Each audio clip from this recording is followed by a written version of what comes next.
ready for some football. I don't know about you. Who else could it be but your man Lou? Yeah. Hey, what's going on? It's your man Louie T.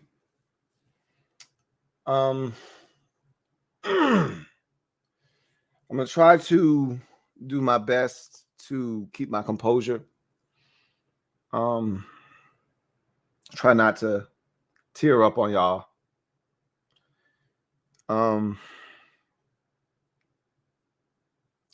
This one kind of hits close to home. Damar Hamlin, 24-year-old safety of the Buffalo Bills, collapsed on the field tonight with 5:58 left in the first quarter of a Monday Night Football game that we all anticipated in Week 17 with a 12-3 Buffalo Bills team taking on an 11-4 Cincinnati Bengals team. Score was 7-3.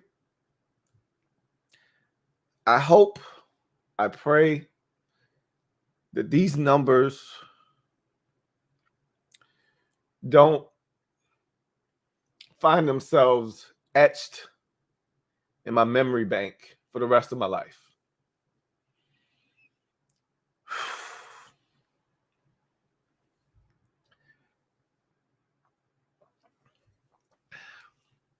My buddy called me. He lives in Ohio. He's not a Bengals fan, but he was watching the game with a bunch of Bengals fans. They went to a bar and they were watching the game together. And he called me up. And he asked me what I thought. What was my thoughts? What was I thinking? What did I see?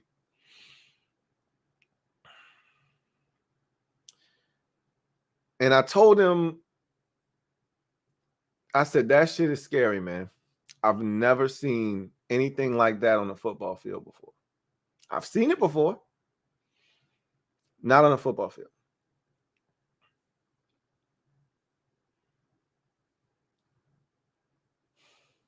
I said, you know what this reminds me of?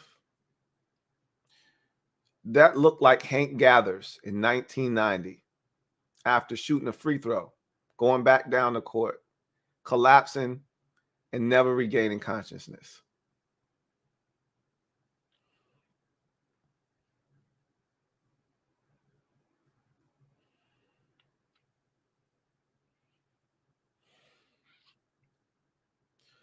I'm going to stick with y'all until we find out what's going on. What's going on with this man? As soon as I find out, I'm gone.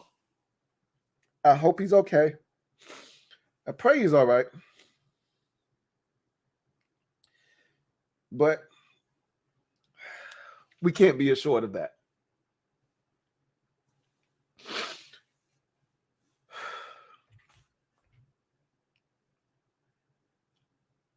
I'm going to be honest with y'all. I don't know if this has anything to do with football.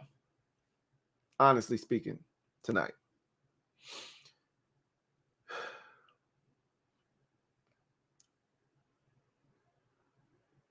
Do you know how many times guys have been this close to having what happened tonight happen on the football field? I don't think y'all actually know how close we've been to guys being paralyzed, guys collapsing, having these types of rare but devastating, potentially devastating occurrences happen on a football field. We talk about how violent this sport is. It is a very violent sport. We know this. It's part of the reason why I don't really want my kids playing, if at all possible. If they love this sport, I'm not going to stop them from playing, right? But I want them to play basketball. I want them to play baseball. I want them to play something else because it's a physical sport. We know the ramifications of playing this, and every guy that signs up knows what they're signing up for. I'm dressed in all black like the Omen for a reason. I don't think this had anything to do with football. If you ask me, there was something already physically wrong. There was a defect already there. I don't know this to be a fact, okay? I'm speculating. I'm drawing an inference. I don't know. I didn't sleep at a Holiday Inn last night. I can't tell you this for a fact. But the way he collapsed, that didn't look like something that was sustained on the football field. Troy Aikman was told, hey, if you take another shot to the head, I don't know if you're going to get up next time. He had to retire. Sterling Sharp was told by doctors after a seemingly harmless and routine hit, if you take another one, you were lucky. If you take another hit, I can't guarantee you will get up. He had to retire at the age of 28 from the NFL. One of the best receivers these eyes have ever seen. Michael Irvin went down on the vet turf head first. Never played another snap in the NFL. Chris Samuels was told by doctors, you are lucky. But if you go back out on the football field and you take another hit to the head, I can't tell you that your spine is going to hold up, because he had stenosis of the spine. So he had to retire after a 9-year career that was heading towards, I can't say Hall of Fame, but he would have threatened Hall of Fame territory. Sterling Sharp would have been a Hall of Fame wide receiver in the NFL. No doubt about it. You guys don't realize how close these players come sometimes. When you hear guys retiring early, how close they came to meeting their fate on the football field, playing a sport that they love. I don't think this was a football injury. I think there was something else going on there, and that hit triggered whatever it was. He could have a hole in his heart, an irregular heartbeat, something like that we didn't know about. We see it all the time with basketball players that collapse. I just told you about Hank Gathers.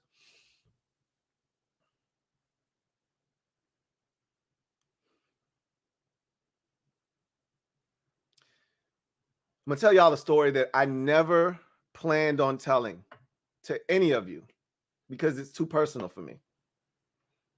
But shit, we here, right? That's a good one, Kevin at PRF. Reggie Lewis, former Boston Celtics, hell of a small forward for the Boston Celtics. In the prime of his career, Reggie Lewis couldn't be no more than 26 years old. Collapsed on the court at practice and died. We see this stuff happens, man. This shit is scary. You guys remember the safety for the Kansas City Chiefs, Eric Berry? Remember, he took a hit, had to be x-rayed because of the hit. And they found cancer. You remember that? Like, you just don't know sometimes. You just don't know. All right. So, first of all, I'm glad the NFL suspended the game. It took them entirely too long. And the reason I can speak to this is because I went through something similar, not quite the same. I didn't watch a teammate collapse or take a hit or something like that on a court or a field and just stand there helplessly. I can't speak to that. I've never experienced that in my life. But something similar happened in the way of having to make a decision as to whether to play or not to play. I can attest to this firsthand. The last time I actually boo-hooed, I cried, was when I lost a teammate in high school. It was my 11th grade year. We were juniors in high school, playing baseball, and one of my teammates, all the way from JV, quit the baseball team. His name, Landon Chambers. He couldn't stand our coach. And he wasn't playing. He wasn't getting the clock that he thought he deserved. And he didn't get along with the coach, so he quit. I never met someone in my life that loved the sport of baseball more than Landon. So we're about to play a baseball game. Landon gets hit by a drunk driver. Head-on collision. He's not driving. His brother's driving. He's in the passenger seat. Drunk driver walks away like nothing happened. Landon is hit. We get wind of it right before our game is supposed to start. All we want to know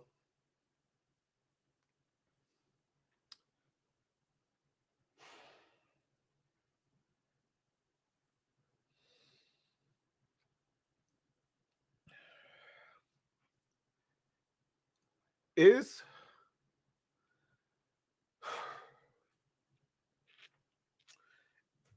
Landon okay?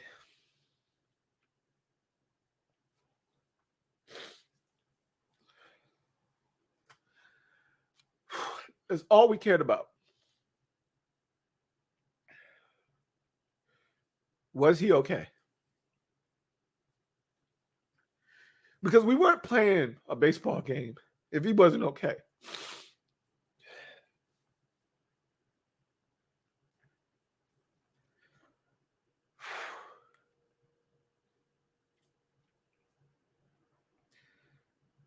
Our coach, I don't want to say he lied to us, but I feel like he lied to us because he knew we weren't going to play in a damn baseball game if we didn't know the status of our teammate. And these things are fluid. You can get a report that says someone's in stable condition, and then things could take a turn for the worse, and they don't make it.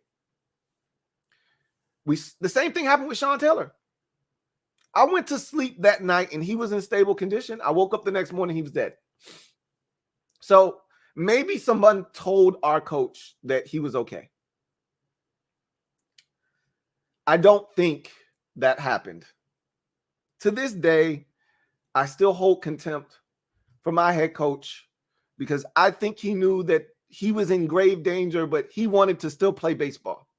He didn't care about Landon the way that we did. As far as he was concerned, he quit the team. Forget about him. Not saying that he didn't have any, love for Landon, but he didn't love him like we did.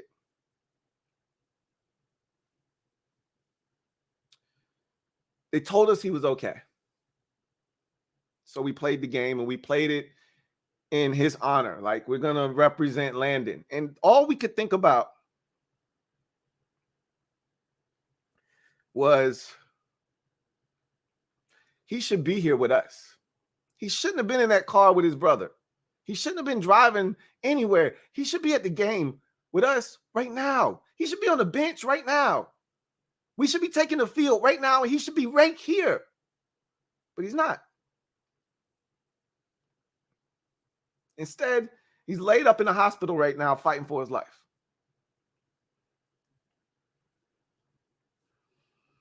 I'm going to keep checking my phone to make sure.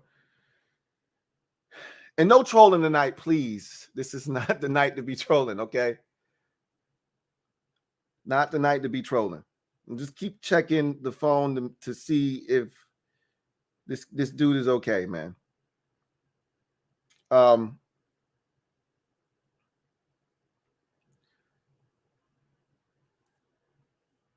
we played in the game. We won.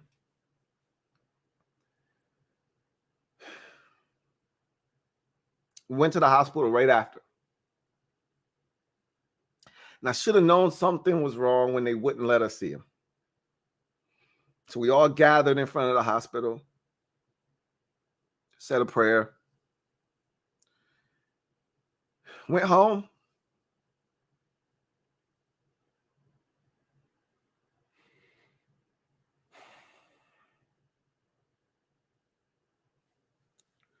Landon died the next day.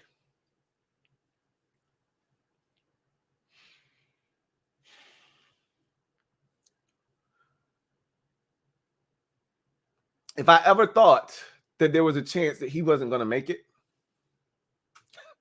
we weren't playing in a baseball game, man. To hell with a baseball game. So the fact that the NFL, after having players watch their teammate have CPR performed on them, say, hey, take 5 minutes and then we're going to resume play. Are you out of your fucking mind?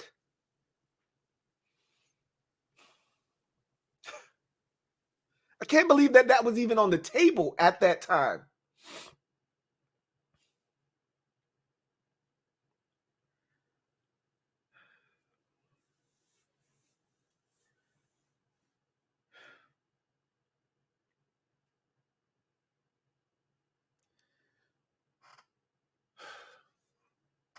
I'm going to speak it into existence that he's okay.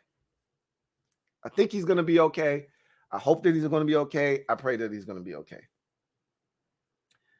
But, you know, I always tell you guys that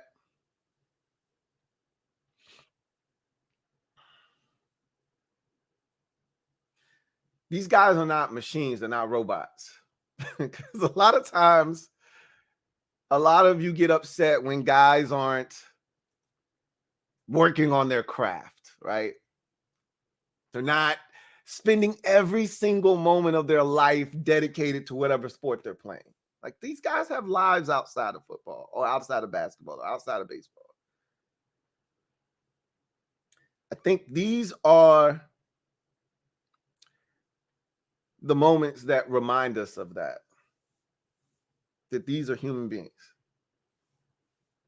and that this is entertainment.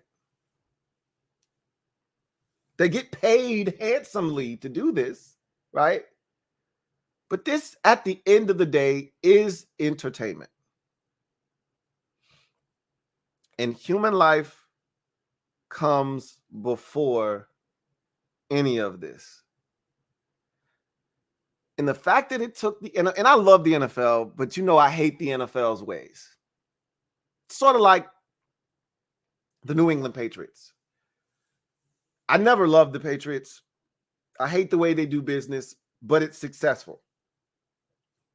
Especially when they had Tom Brady. I liken the way the NFL runs their business to that of the New England Patriots. The only difference is I love the NFL as a whole, as an entity. I love the NFL. Can't get enough of it. But sometimes they frustrate me.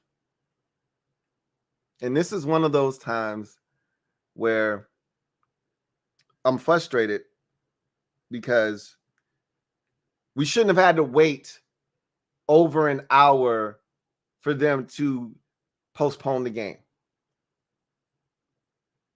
I don't know if they're going to try to play this on Thursday. I don't know if they're going to try to play. I don't know if they're going to try to make this game up. They probably should just leave it alone. But I don't know what they're going to do. More likely than not, the NFL is going to play this game at some point. But nobody cares about that.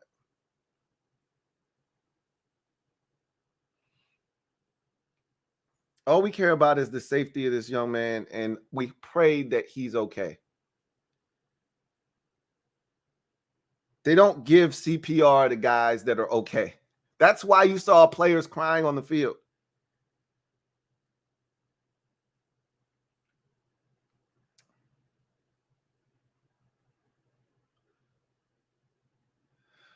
Let's see if we got anything. Haven't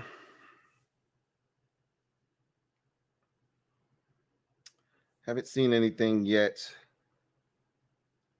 The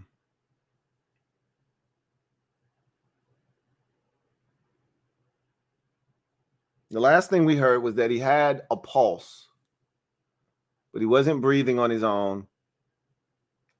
Obviously, that's why you have to give CPR.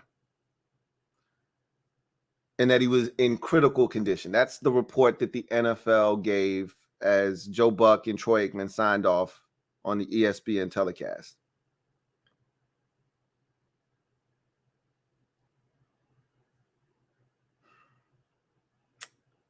Let's see if we can get any updates.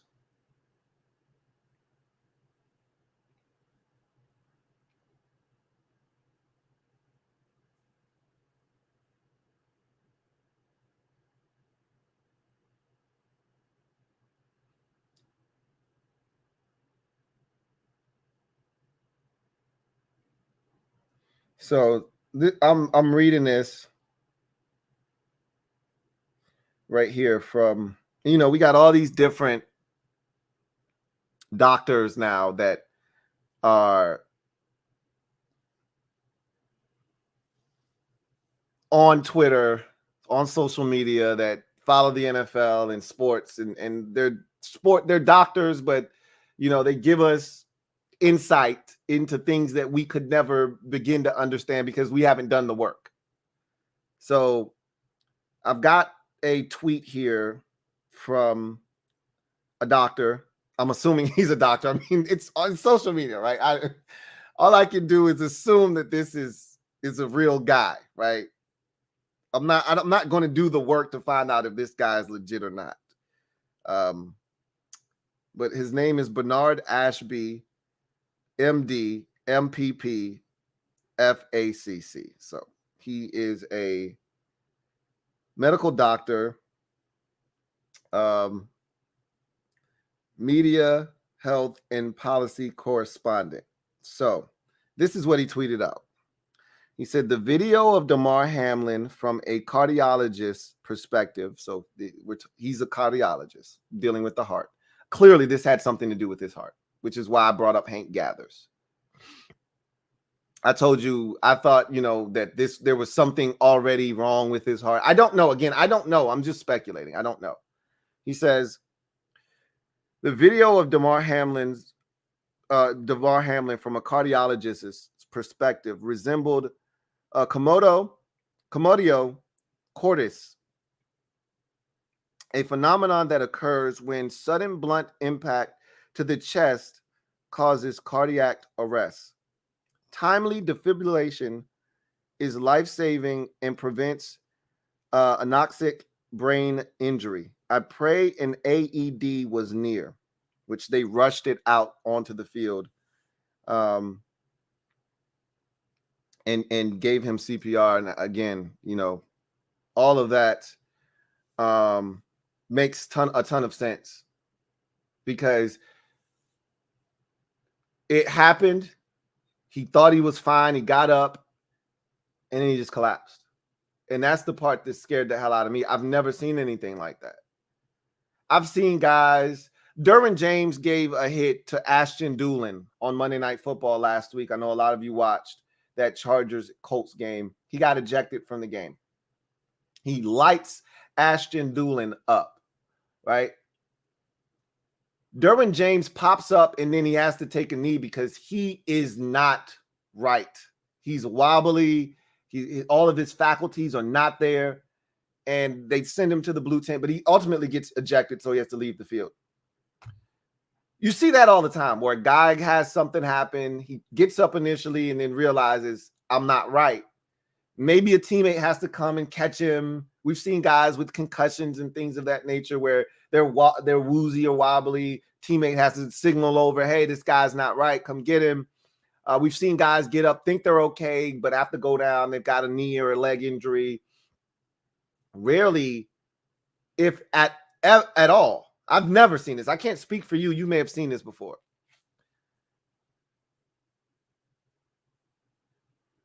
I've never seen a guy, and again, it reminded me of Bo Jackson. I don't know if you guys remember Bo Jackson's injury to his hip.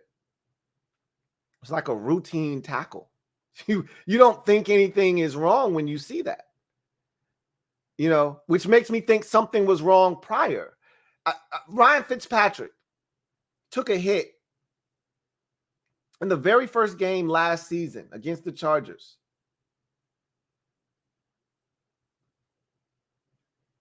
And he didn't get up. Now, he wasn't like out of it or anything, but his hip was broken. It was fractured. And you look at that injury and you're like, bro, you look at the hit and you're like, we see that tackle made every day in every game and nothing ever comes of it. So it makes you think something was wrong prior to that hit. With Bo Jackson, they said that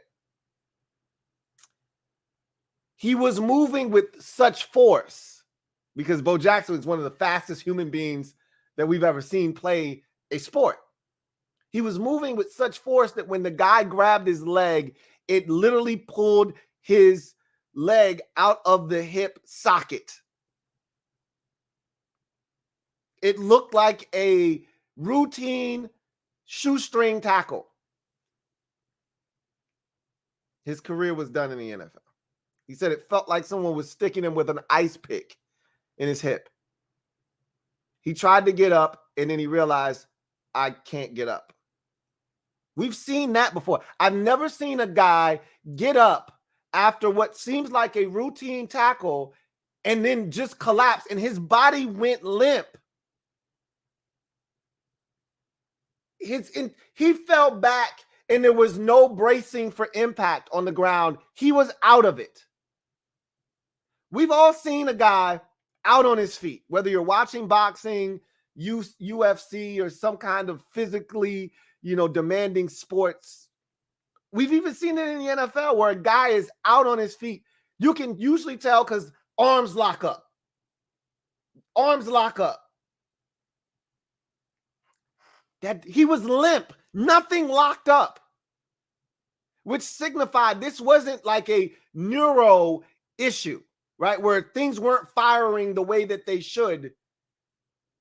That signified his body shut down. Organs aren't functioning. Nothing's on. His entire body went limp and he went down. That's scary shit.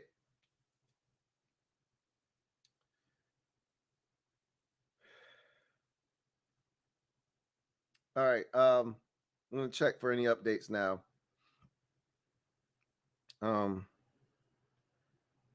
See if there's anything new developing with his story.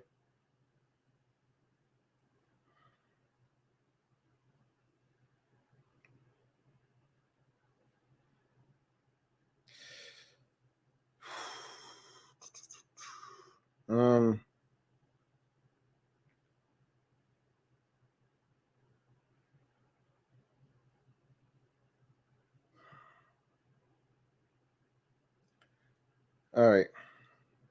Haven't seen anything. Does it mean that there are no updates? I just haven't seen anything yet.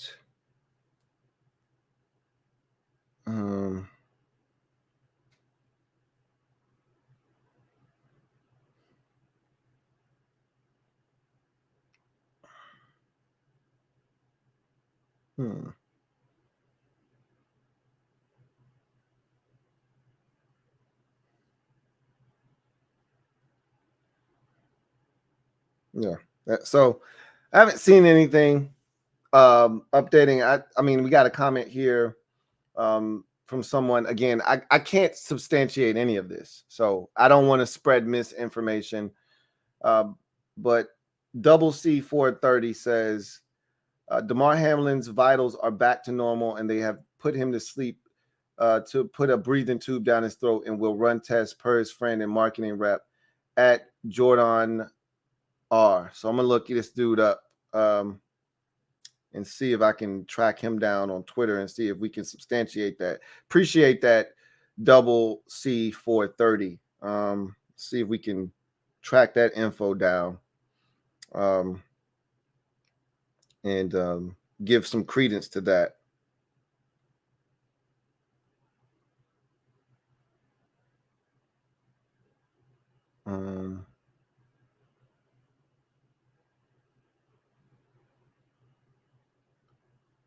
Let's see. Yeah, so I just pulled up that guy's Twitter.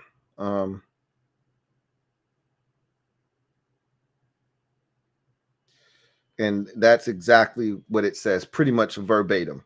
So he says, we will provide updates as we have them. So I guess that's a guy that we probably should be checking up on sporadically to see if there are any updates.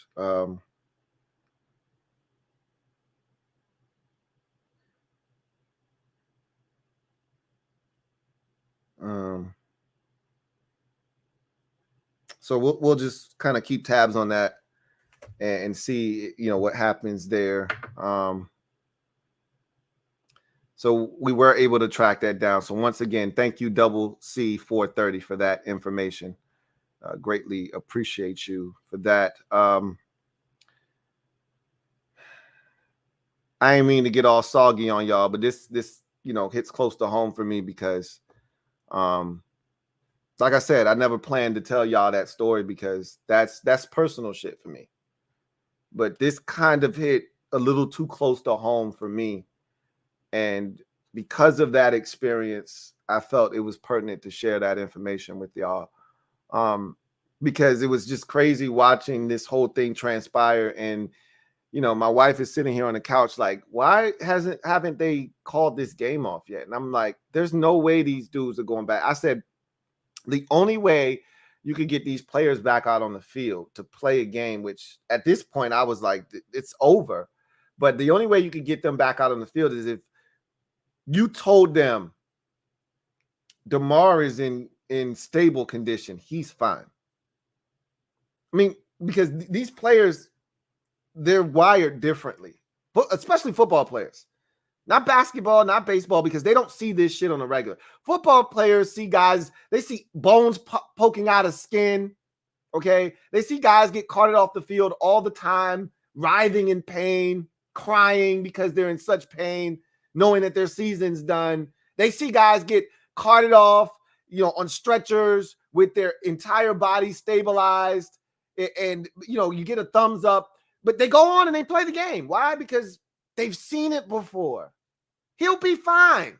They don't know if that guy that got carted off on the stretcher with his entire body, strapped to a gurney, they don't know if that guy's going to be okay, if he's ever going to walk again. But guess what? They play on. Why? Because he's not going to die. That's at least what they're telling themselves. He's going to be fine. He's not going to die. We've seen that before. He may not walk again.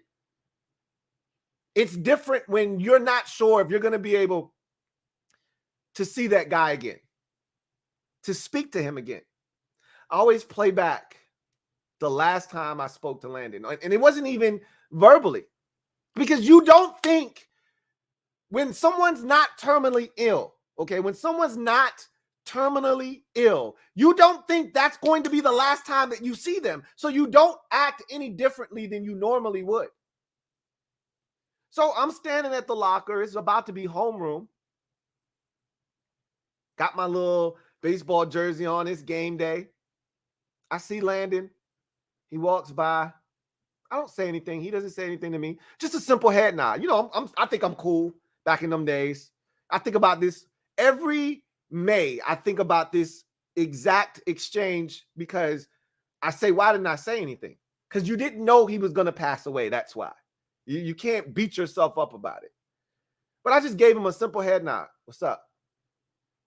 And he just gave me a little head nod back. And that was it. Last time I saw him. Last interaction I had with him. So when you see your teammate on the ground and they're giving him, and I'm talking about the urgency with which they were trying to perform CPR and get the AED out there.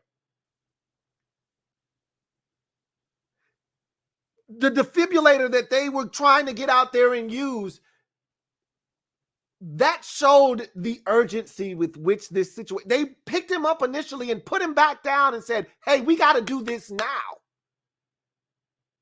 That's some scary shit. There's no way these players are going to be able to play after seeing this. And yet it took them an hour to come to the decision to cancel the game. I mean, what are we talking about here? The only way those players were going to be able to go back on the field was if they know for sure. And I'm living proof that you can't be assured that he's okay. Not after what you just saw. Unless I'm talking to Damar Hamlin on the phone personally and he's like, bro, I'm good. I'm not going back out on the field. Are you effing crazy? Anyway, I digress. Got a super chat here from Scott Yat. Thank you for the super chat. Greatly appreciate you, Scott, who writes, prayers to Damar Hamlin. This is about more than football, without a doubt. The minute that man hit the ground, his body essentially lifeless at that point. The minute that man went down,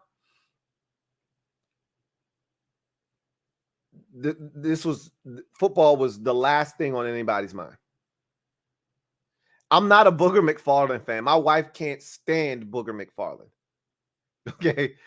And I think he's solid at what he does.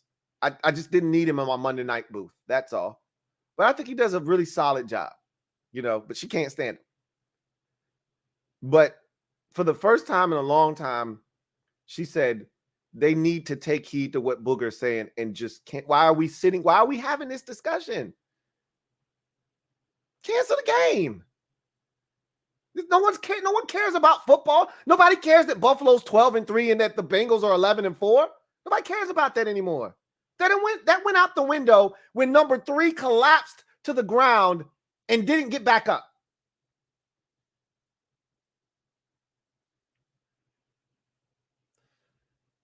Thank you for that super chat, Scott Yat.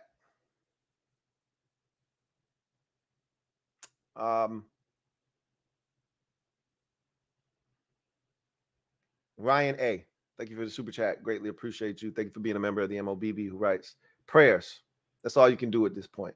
Let's pray for him, his family, those close to him, the loved ones, and pray that they have this strength to be there for him in this time of need. That's all they got is each other at this point. I just go back to that point in my life where that's all we had was each other. That was it. All we had was each other.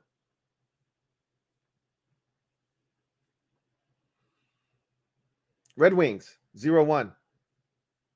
Thank you for the super chat. Greatly appreciate you. Thank you for being a member of the MOBB, who writes, I can't even imagine what T. Higgins must be feeling right now. I just know this is eating away at him right now. Horrible situation all around. Nobody wants to be the guy that caused somebody else harm like that on the field. He's eating it. It's eating away at him right now. He's beating himself up. And you don't want that for anybody, because he didn't do anything wrong. That is as basic a football move as we see every single Sunday, every single Thursday, every single Monday.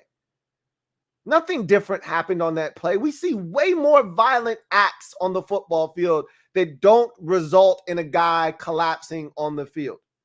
For what we think, and again, I don't like to speculate. I don't want to do that, but I can tell you this. I don't know this for a fact, but this has something to do with his heart. That's why they were doing CPR. So it has something to do with his heart. And what, that doctor explained to us on Twitter sounds about right. Blunt force trauma, shut his heart down essentially, and they were trying to get it to start beating again. Sent him into cardiac arrest. So that's what it looked like on the field. We don't know this for a fact, but that's what it looked like. T. Higgins didn't do anything wrong. He didn't do anything other than be a football player. For T. Higgins' sake, I just want Damar Hamlin to just be okay, just because I want Damar Hamlin to be okay. But if we're taking it a step further to Red Wings 01's point, I want him to be okay because I don't want T. Higgins having to wear that stain for the rest of his life. How does he play football if he's thinking I may lower my shoulder and I could kill a guy? The mental toll that would take on him.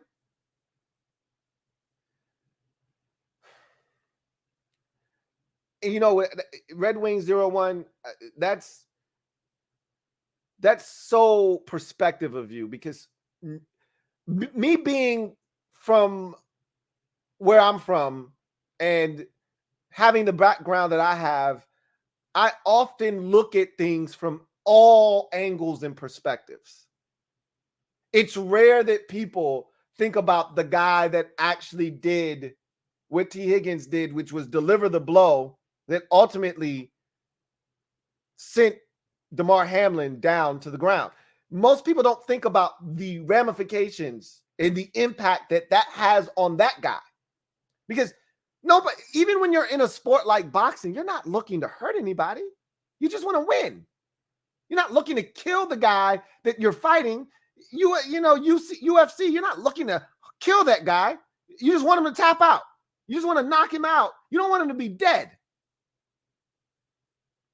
That has a mental toll on you when this guy could potentially not wake up and you're thinking, this is all my fault. And it's not your fault. But try telling that to T. Higgins right now.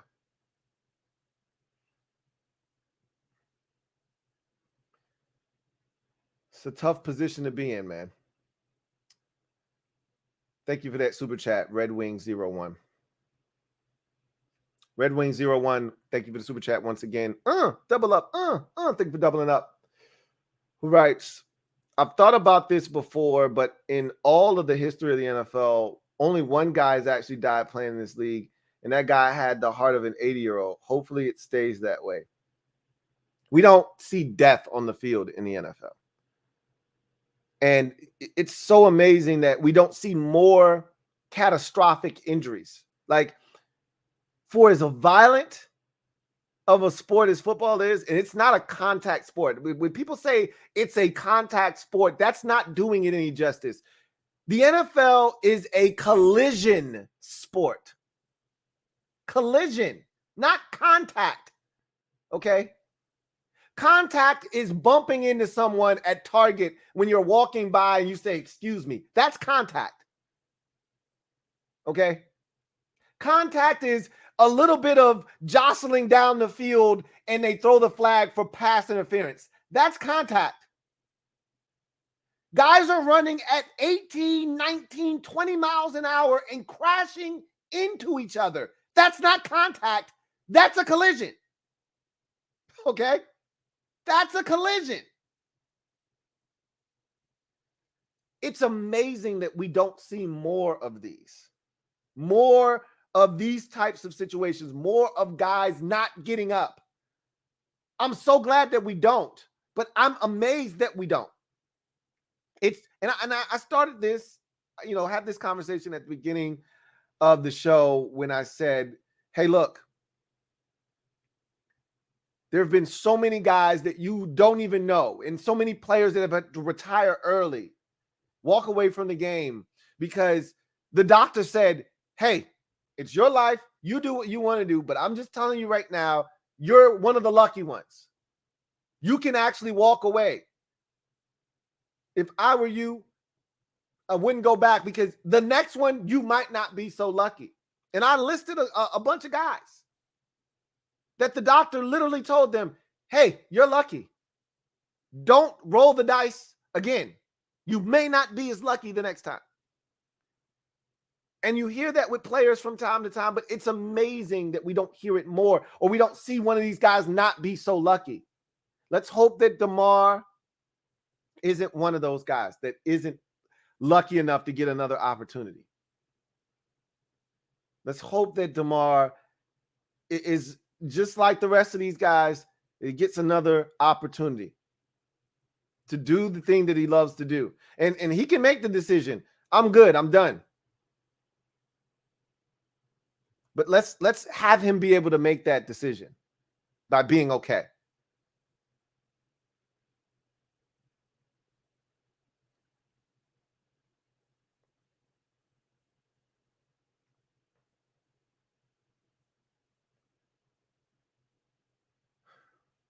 Yeah, Travis Frederick is another one. What was that? Bar something syndrome that he had to retire with at like age 27 or 8. Like, yeah, it's rough.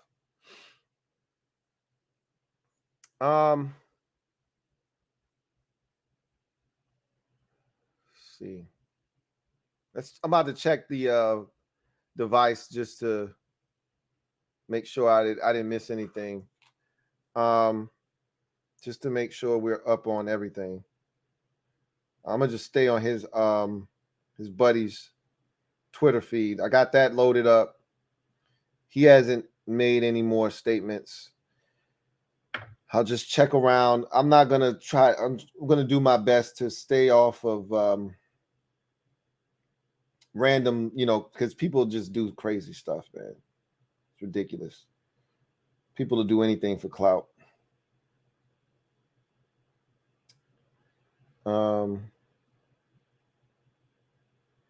I don't think we're going to hear anything for a while now. I mean, honestly speaking.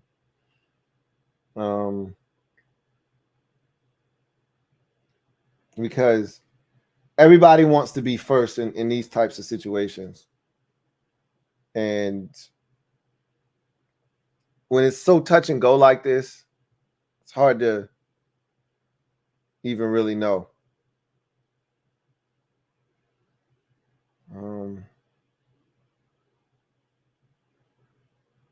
So yeah, I haven't seen anything else. We'll just keep checking. Like I said, I got his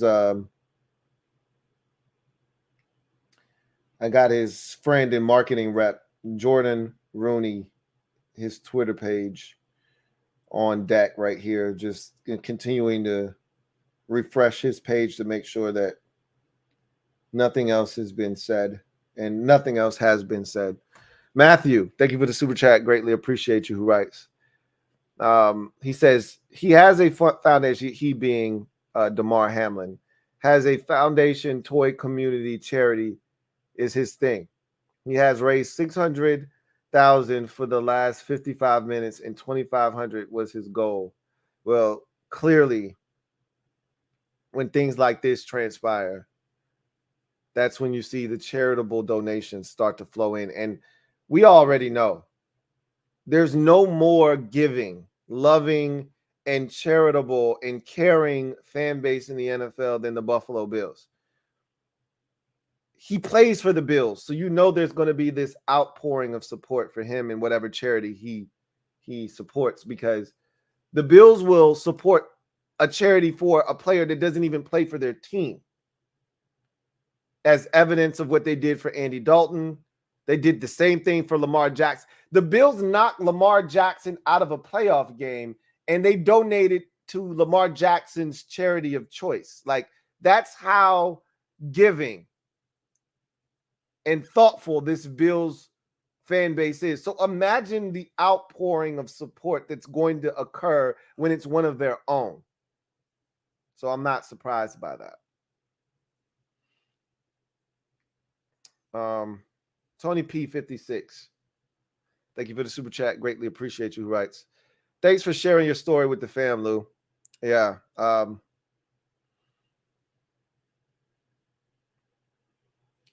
I wasn't, like I said, I wasn't planning on sharing that with y'all. That's real personal. That one hits close to home. I still struggle with that one.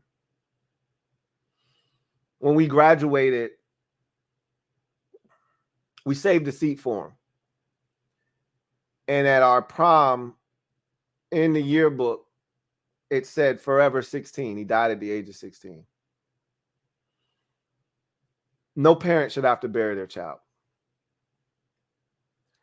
And it's amazing because, every time you see drunk drivers, and this is why I always tell y'all to, I tell y'all things for a reason. Everything I tell y'all has meaning. There's the reason behind it. The reason I told y'all to celebrate New Year's responsibly was with Landon in mind. Because it's never the person that's drunk or high that dies in these accidents. They walk away. Why? Because their body is loose and free. They're not tensed up. They walk right out of those things. You look at a car and you say, there's no way someone survived that, and the person that was driving that car is walking around. Meanwhile, the person that got hit is dead. It's always the case. It's rare that the person that's, 5 times the limit or high as a kite, it's rare that they pass away. So I always tell y'all, celebrate responsibly. I appreciate y'all hanging in with the kid, man. That was a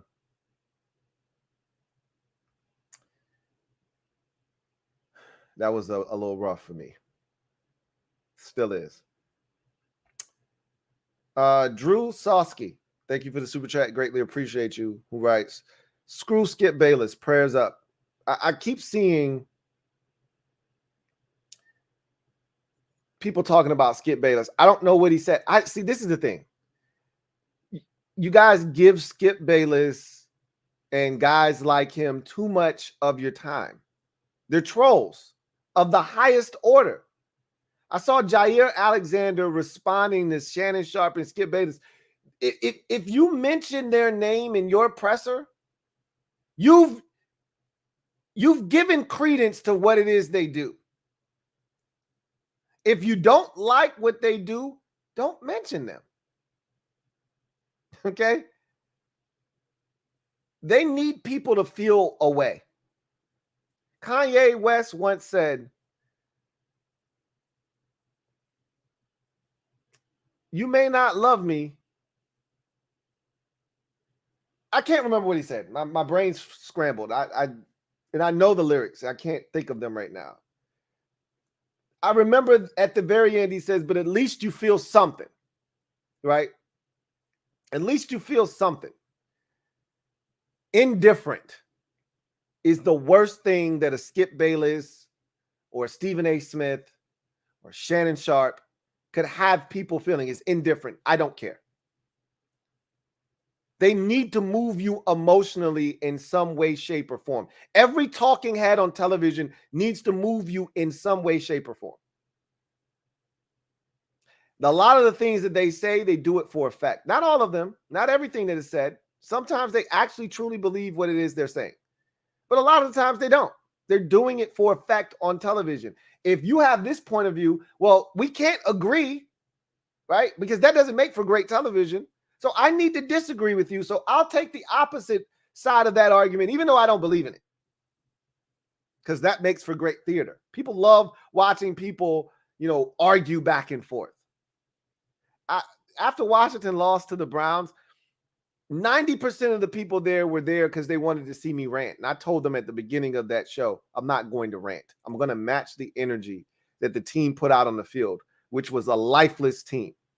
Not matching it. I'm going to match their energy, because why am I going to get all upset, up in arms, when they clearly don't care as much as I do?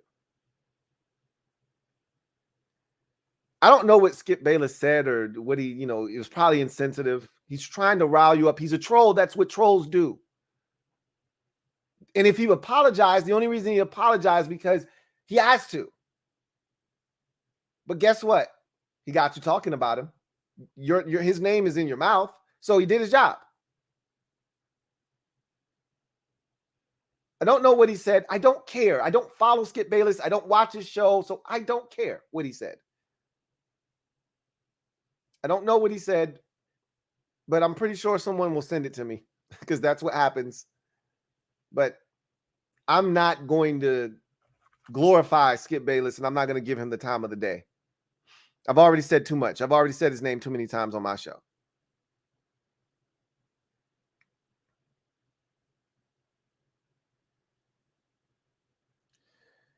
All right, so I think this might be the same comment that we just were talking about, but Bleacher Report just put something out.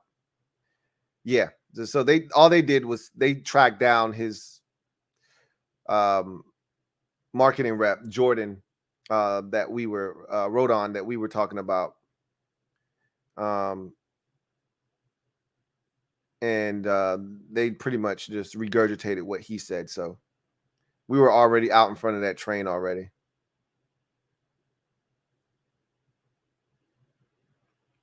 Jordan Rooney. Yeah. So, yeah. Nothing new as of right now.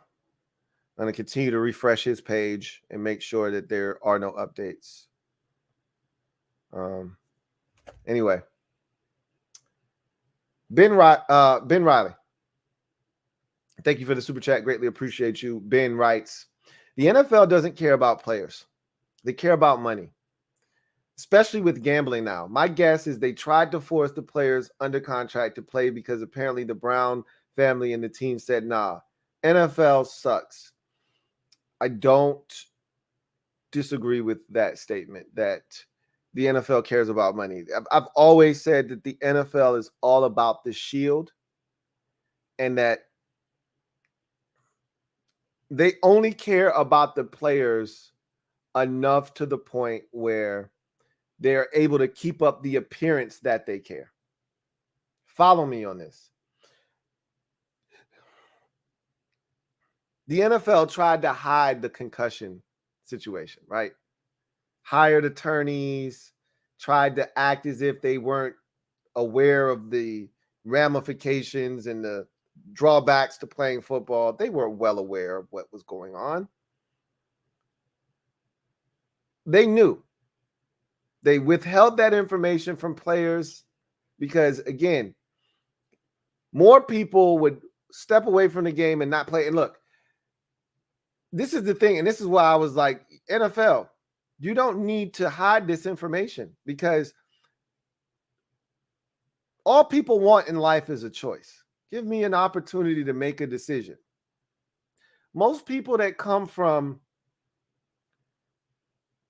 situations that aren't ideal, where they don't have many options and ways to get out, if you tell them, hey, here's an opportunity to get out of your situation, provide for your family, maybe a little risky,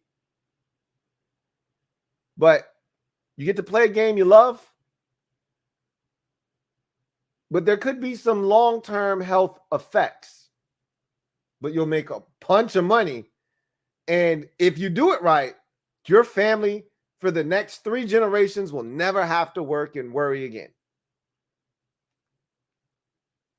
You know how many guys are going to still sign up knowing that there's an opportunity for something to go awry? You know how many guys are still going to sign up for that? So you don't have to lie to them and tell them that, hey, we didn't know, but they knew. The NFL, they don't care about these players. They care about what these players can provide for them in their league. The NFL doesn't care. Like, they're starting to do a better job of caring about doing the right thing, but usually they only do the right thing after they realize that there's a potential for a backlash if they don't, i.e. the Ray Rice situation. The NFL had the tape. They had the footage in their hands, and they suspended Ray Rice for 2 games. It wasn't until that thing leaked and we all saw the savage beating that he gave his then fiance, now wife, that we said, oh my God, 2 games? Are you kidding me? That's when the NFL said, hey, okay, you got us. He's suspended indefinitely, and they told the rest of the league he's blackballed. He can never work in this league again.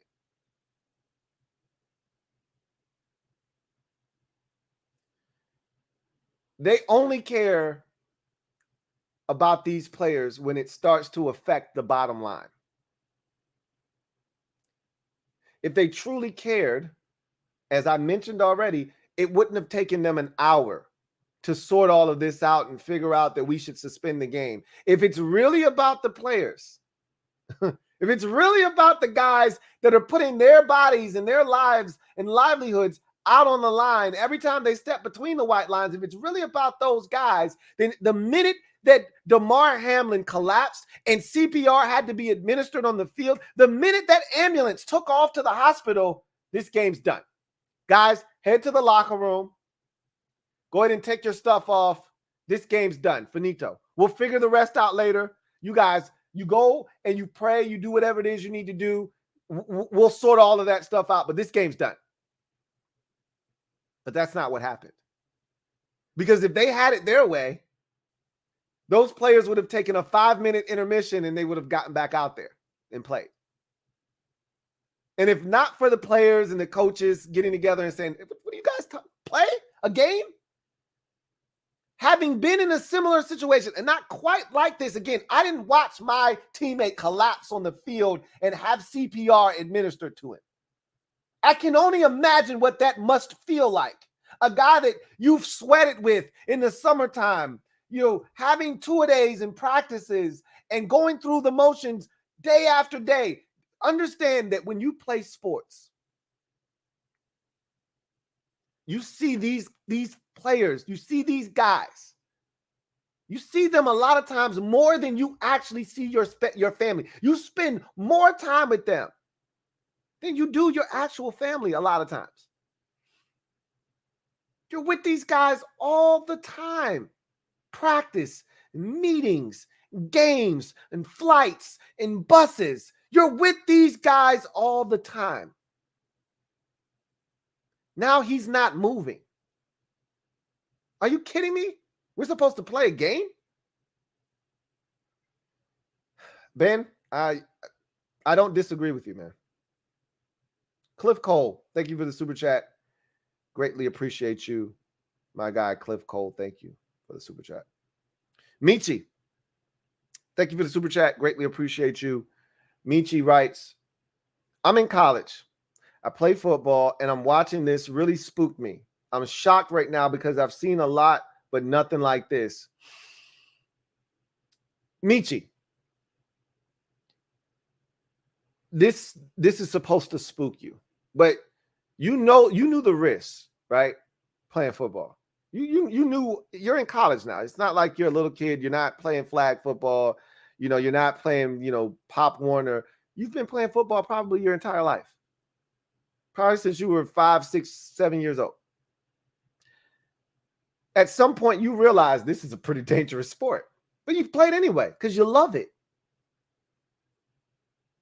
But seeing this, it's supposed to spook you because you've never seen this before. None of us have. I can't speak for everyone, so I won't. Most of us haven't, though. I haven't. I can't speak for anyone, and I won't. I haven't seen anything like this before on a football field. I've seen a lot of things. I've watched a lot of football. More football that is healthy for any human being my age. I've watched way too much football. Never seen anything like this before. I'm listening to guys that have spent their entire lives around this sport. Joe Buck, Troy Aikman, Booger McFarland. They're all saying the same thing. I've never seen anything like this before. This is unprecedented. So, yeah, you're supposed to be spooked, Michi. Now, is this going to stop you from playing football? Probably not. Probably not. But it's embedded in your mind now. It's embedded in your head. You will never forget this.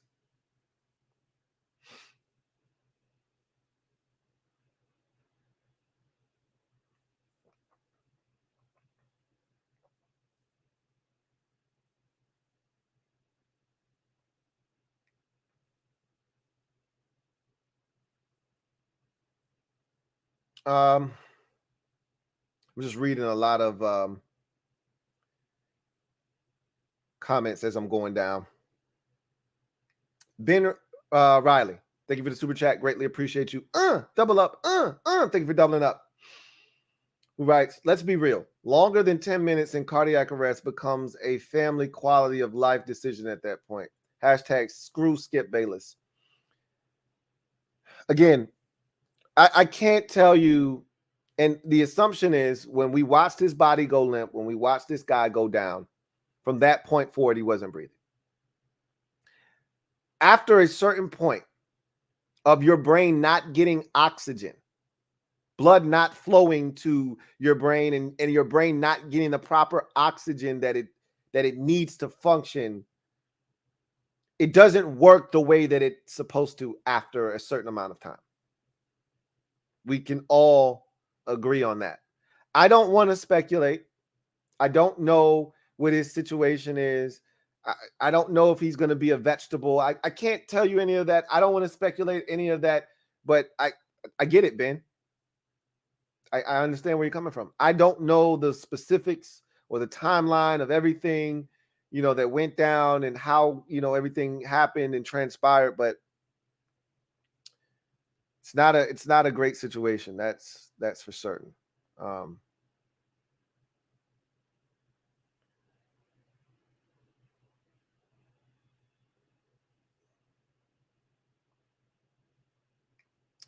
Take command for life. Thank you for the super chat. Greatly appreciate you. Thank you for being a member of the MOBB who writes.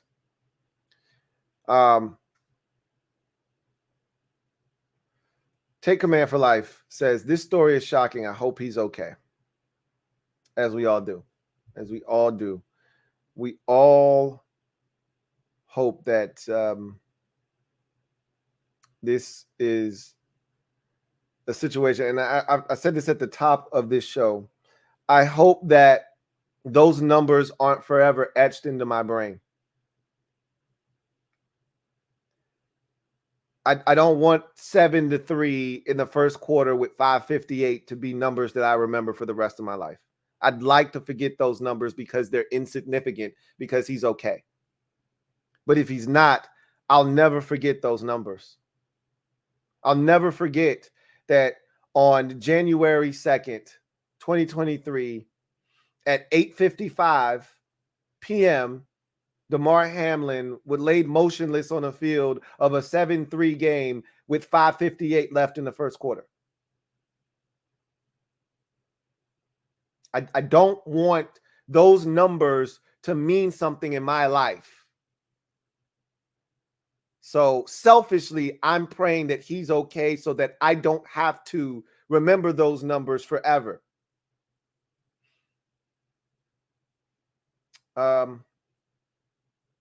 Matthew, thank you for the super chat. Greatly appreciate you.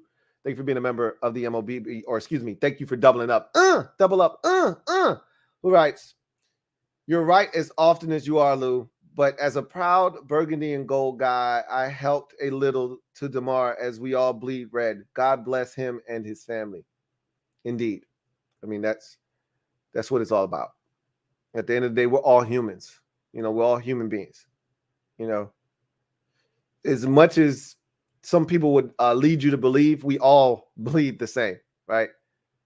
All of our blood it's blue initially, and then once oxygen hits it, it turns red, right? It's all the same.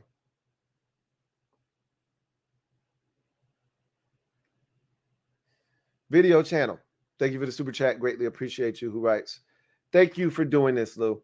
No, thank you guys for being here and you know, being a support system. I told you guys a lot of times you guys thank me, but I'm thanking you, you know, for being, because this stuff is serious, man. Like, I do this for a living. Like, this isn't fun. It is fun for me. I enjoy doing what I do. Like, sometimes I have to pinch myself because this is what I do for a living. But I love this. I eat, breathe, sleep this stuff. So when I see something like this, it breaks my heart. And this is when I get upset at the NFL, because I want them to respond accordingly. I want them to respond the right way immediately. And oftentimes we don't get that with the NFL. They do everything on their time. Just like Booger McFarland was saying, while we're thinking about, hey, just cancel the game. What are you waiting on? They're thinking about, okay, when can we move this game? They're thinking about all of the different things that they, have to do with canceling this game, which is why, you know, people get upset when you think about the NFL and do they care about the players. They're thinking about all of the moving parts that come with canceling this game. Yeah, Damar Hamlin is at the center of it, but yep, now we got to figure out what to do. Like, remember, when it was COVID, they didn't want to reschedule games. They didn't want to reschedule games for COVID.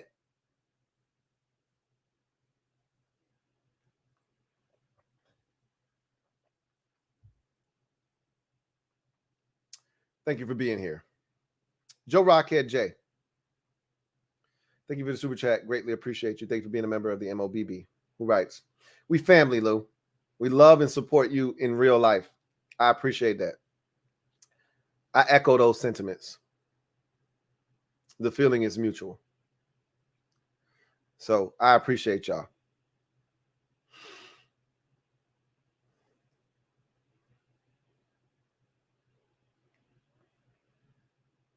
Take command for life. Thank you for the super chat. Greatly appreciate you. Who writes, wait, first of all, thank you for doubling up. double up, who writes, I love all of you, mob. Stay safe, y'all. Indeed. And, you know, it's times like these that reinforce, and I do this, and I hate to get mushy on y'all. I always tell y'all, I don't mean to get mushy on y'all, get all sentimental and all that stuff, but understand that nothing is promised to any of us. Tomorrow isn't promised to any of us. You can die peacefully in your sleep tonight. We don't know what tomorrow holds. And that's why I always tell you, love on your loved ones, you know, hug them, love them. You know, if there's a dispute between you and someone that you care about, squash that shit, man. Especially if it's something really petty. Squash that shit, man. The last thing you want on your conscience is that we were arguing over something stupid and you never saw that person again. You never got to speak with that person again. You never got to resolve that issue.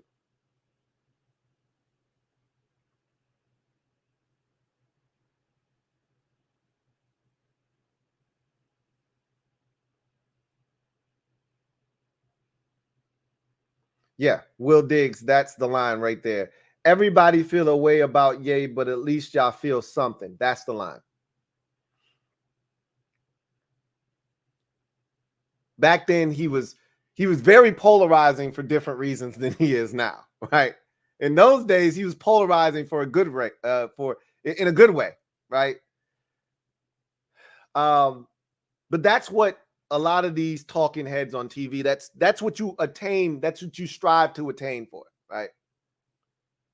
You strive to have people talking about you, whether good or bad. No news in their industry isn't good news. Okay. Bad pub, good pub, it's all good pub. Any pub is good pub, bad or good. It's all good for them. So the fact that everybody's hashtagging Skip Bayless and this, that's good for him. That's good for his brand. He'll apologize and, you know, all of that good stuff. He'll be fine.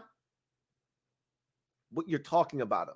That's why he gets paid X amount of millions and millions of dollars on his contract, because he moves the needle.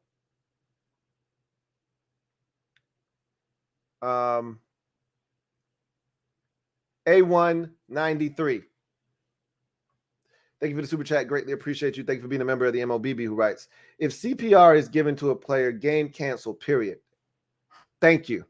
I mean, we shouldn't even be having that conversation. We shouldn't even have to have, like, the fact that they still wanted to play. The fact that they were like, hey, man, we're going to take a little break. Y'all gather yourselves, you know, gain your composure. Give you 5 minutes. You know, do whatever you like with those 5 minutes, and then we'll come back and we'll get this thing started again. The fact that that was even a thought. Are you kidding me? He didn't tear his ACL. He didn't rupture his Achilles. He didn't tear his pec. He's not being carted off with an air cast on his leg. The man is motionless on the field and CPR is being performed. There's no playing after that.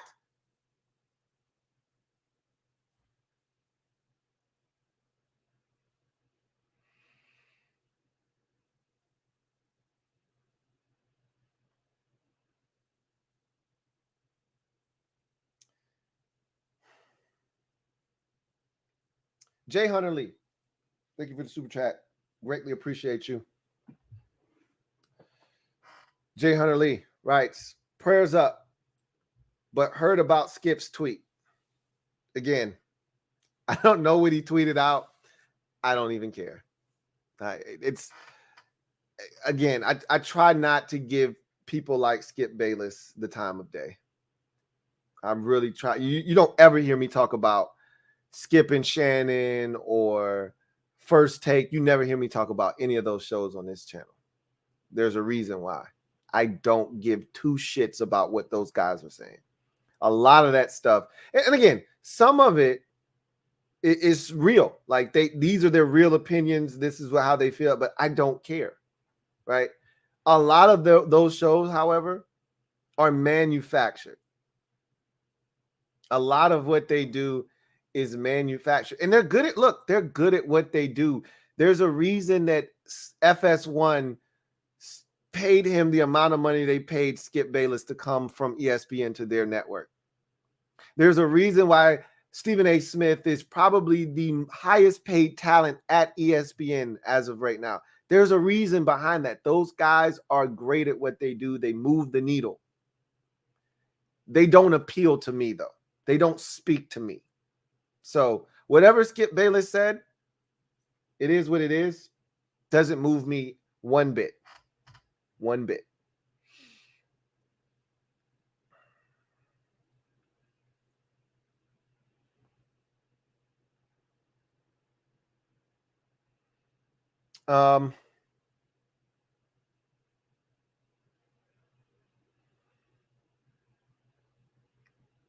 Luke Butts.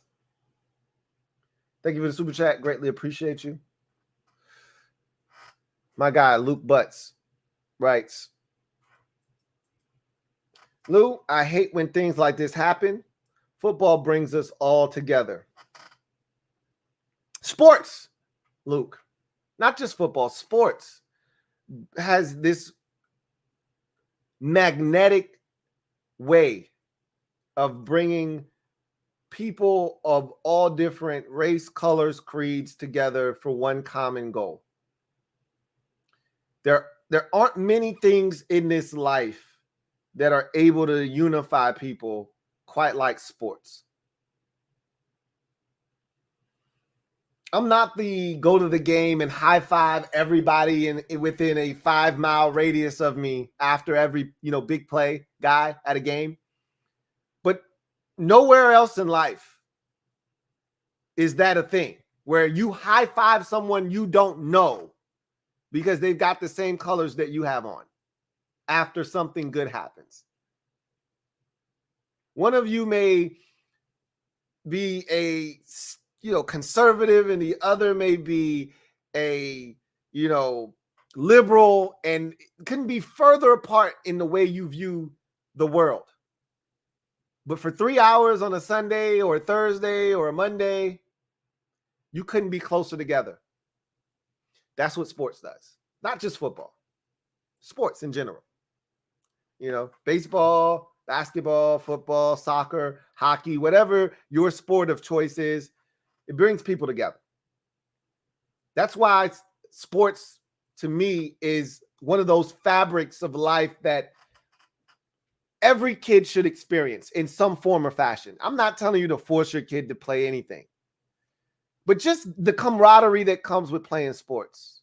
You learn life lessons and they're teachable moments through playing sports that you can't really get anywhere else. Or if you do get it, it's harder to convey that message because you need to experience these things in order to truly get it.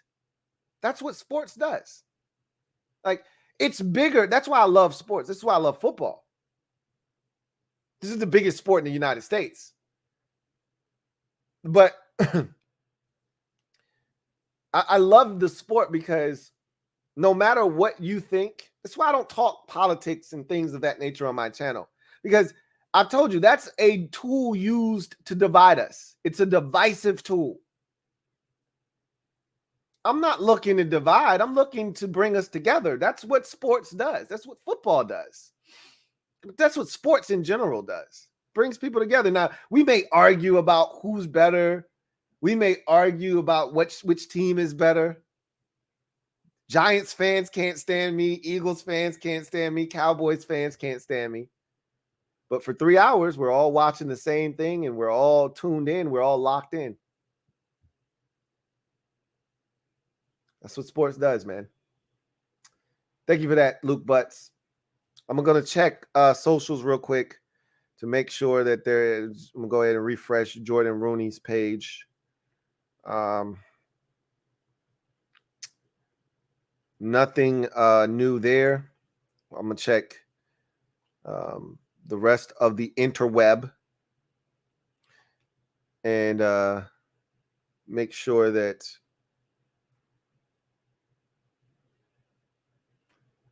there is nothing else new. All right. Sports Illustrated put out an article. Let me see if there's anything new in here.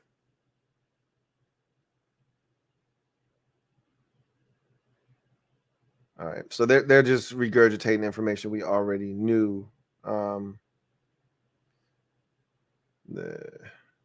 So yeah, nothing that I see right now is, hold on a second.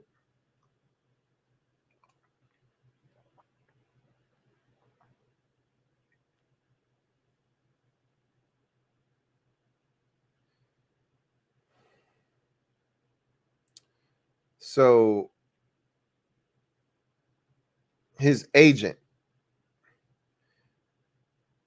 Ira Turner, provided a statement to NFL media that reads as follows: please continue to pray for Damar and his family.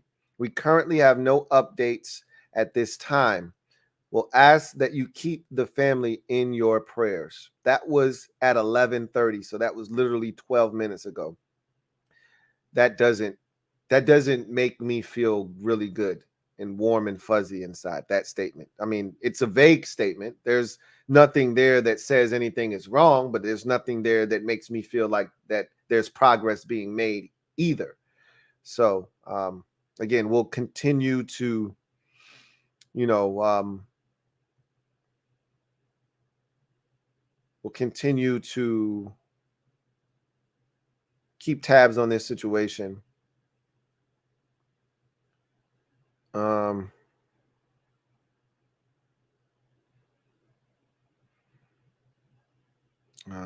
I think that's about it right now.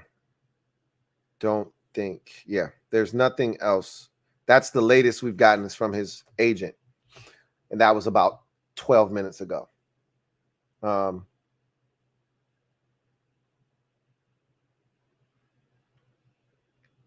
Luke Butts, thank you for the super chat. Greatly appreciate you.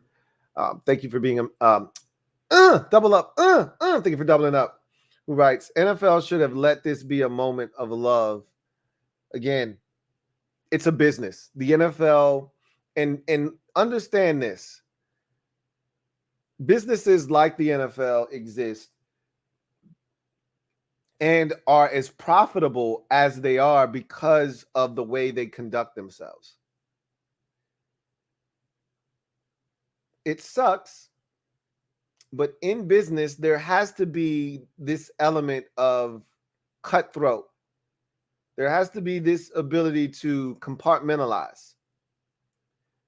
And so, yeah, compassion, love, all of that stuff, those are emotions that you should be feeling in a situation like this. But the NFL is a business, and they also have to figure out, okay, what's next? How do, again, this is new for everyone, right? How do we move forward from this situation? How do we spin this? It's all about damage control. Because again, when the concussion situation happened in the NFL, they tried their hardest to get moms that were single moms that had a 6-year-old to still let their son play flag football, to the mom that, or the parents that had an 11-year-old that were thinking about letting it, hey, let that 11-year-old play football. We need those guys coming down the pipeline to keep this league flourishing, to keep it budding, right? So they tried to spin that narrative of concussions and the game isn't safe. And so they start talking about helmets and different types of prototypes that they were putting together and all of the different things that they were doing. And then now you see the penalties, and they've tried to make the game safer. No more wedges on onside kicks and kickoffs and things. They've done all of these things, put all of these rules in. And a lot of the stuff that they do, they claim it's for player safety. The stupidest rule that they've come up with for player safety is the 10-minute overtime. where they don't want the players playing an additional 5 minutes of football because it's not safe. What? Are you kidding me? 5 extra minutes is going to do something to these guys. Give me a break. If you really want to prove to everyone that you give a damn about these players, it's moments like these where you react in real time and say, hey, we're not playing football after this. That's how you prove to me, you, and everybody else out there watching that you really, truly give a damn about these players, that their well-being is at the forefront. When we see Devontae Parker on the field, barely able to stand, as a teammate is yelling for someone to come and get this man, and a play is about to happen, and if not for a timeout being called, they're going to allow the ball to be snapped, and this man is out of his mind. You don't give a damn about it. But let a quarterback or let somebody barely get touched or get hit. Now we got to stop the play and we got to bring. But this guy's visibly. I'm sitting at home watching this live, and I'm saying, somebody get Devontae Parker the hell out of there. Tua Tagovailoa couldn't even stand up. You let him finish a ball game. Are you kidding me? You don't care about these players, man.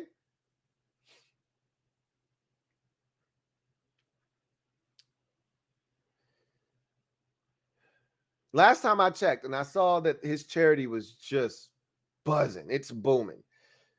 Last time I checked, it was at $917,000. So, again, this is the outpouring of support. And I hope he gets to live to see what his impact is. I talked about this. I want to say it was last week. It might have been the week before, but I said, give people their flowers while they can still smell them.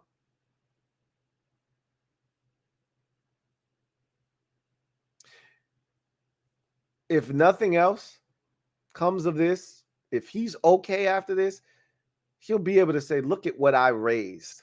Like, this isn't going in vain. Like, this happened, and there will be a silver lining in all of this. This charity was at just a shade over $5,000 before tonight. Now look at where it's at. Michi, thank you for the super chat. Greatly appreciate you. Double up. Thank you for doubling up, Michi. Greatly appreciate you. Michi writes, I had shoulder surgery senior year of high school, and I was still eager and ready to get back on the field. So, yeah, you're right. I love football. Look, man, when you've been doing something your entire life, you love it. You love it, and you know the risks. You know the ramifications potentially. You know the parameters. You know what you're signing up for. These guys that go out there, these warriors, they know what they're signing up for. Okay. Not everybody's making $100 million. Not everyone's lucky enough to get one of those contracts. There are guys that are fighting their asses off for the league minimum. Now, that's still more than you and I are making on a yearly basis, but for what they're putting their bodies through, it may not be worth it. But they love it. They're chasing that check, but they're also chasing after a dream. You play football because you love football. You're not getting paid in college to play football. You might have a scholarship, but that's not putting any money in your pocket. You're not getting paid in high school to play football. You love it. That's why you play. You love playing the game. And if you're able to find a way, if you're lucky enough, you're fortunate enough, you're good enough, you're blessed enough to be able to get to a point where you get paid to play, that makes it all the more sweeter. That's just the cherry on top.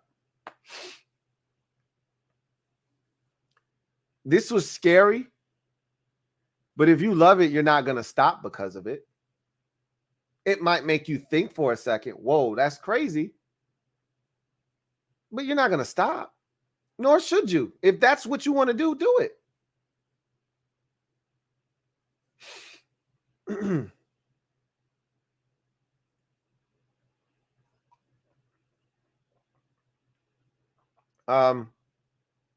Jason Rogers, thank you for the super chat. Greatly appreciate you. Thank you for being a member of the MOBB. Who writes, Skip spoke on the magnitude of how this will affect the game, but then said at the end of his tweet that the game is irrelevant now. Again, I don't know what Skip said. I don't care what Skip said. I don't know exactly what was said. Doesn't really, again, it doesn't move the needle for me. You know, Skip Bayless doesn't affect me one way or the other. I don't feel anything. I'm indifferent, which means I don't feel anything. There is a level of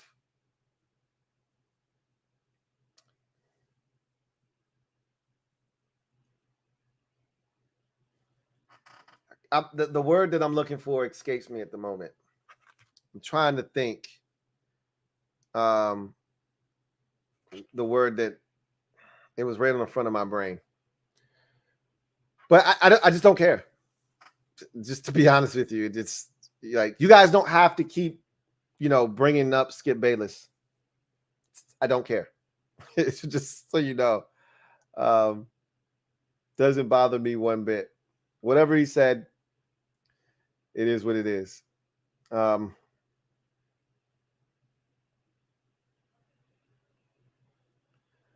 right. Let's see. All right. So got no more super chats. But if you want to comment and you want to have your comment read, and I'm going to try to hang in there as long as I can with you guys, because in my mind, the way that I literally would have just been coming on live probably 10, 15 minutes ago had this game played out the way that we normally expect an NFL game to go. Had this game played itself out and it was lined up to be a really good one, I would have been coming on live probably 5-10 minutes ago, and we would have been on until roughly 1 o'clock in the morning. So I'll probably stick it out with you guys for a little while. I'm still trying to, see if he's going to be okay. Check his, I'm going to try to pull up his agent's Twitter as well. I've been checking his marketing rep, but see if I can find his. I'm going to go back to that Sports Illustrated article where his agents, I think it was Sports Illustrated. No, it might have been.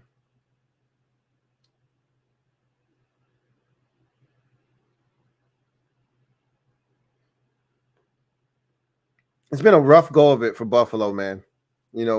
Between the snowstorms and now it's been a rough go of it for them over the last 3 weeks or so. I'll go to CBS Sports. I think this is where I saw it at. Yeah. Ira Turner. Let's see if we can track Ira Turner down on Twitter. Yep. Found him. See what he's got to say, if he said anything. And doesn't look like he posted anything.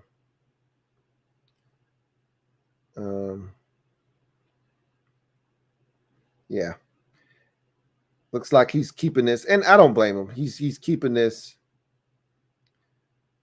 He released a statement, but he's really more focused on the family and not worried about updating us, which is fine.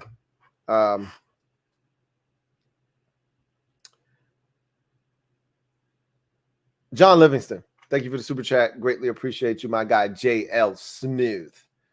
Thank you for being a member of the MOBB, who writes, Lou, this is so scary.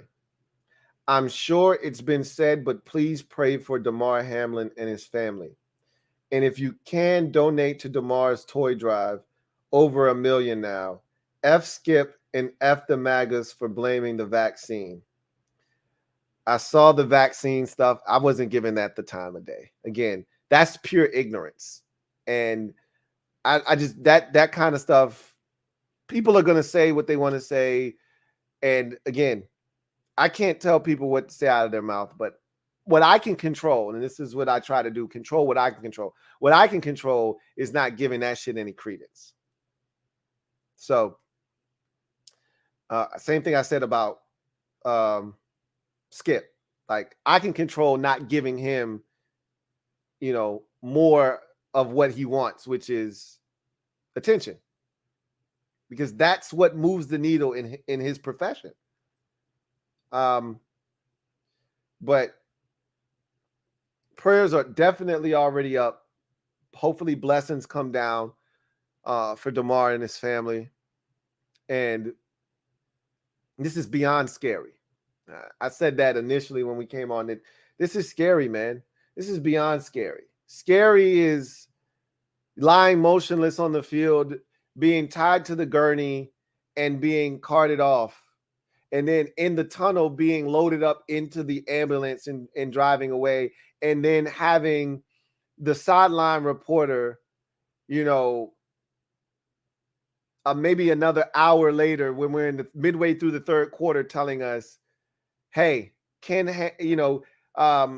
Damar Hamlin has all movements in his extremities and is resting comfortably at the local hospital. That's scary. This is past scary. When we start having CPR delivered on the field, ambulances driving out to the field, we're past scary. At that point, we're now into a different territory. This is life altering.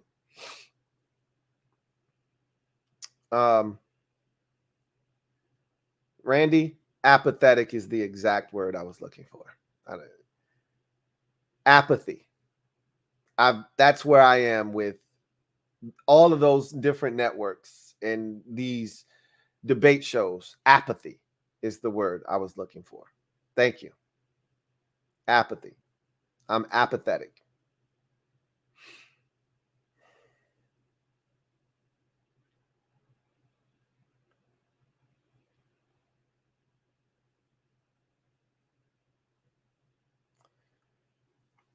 All right.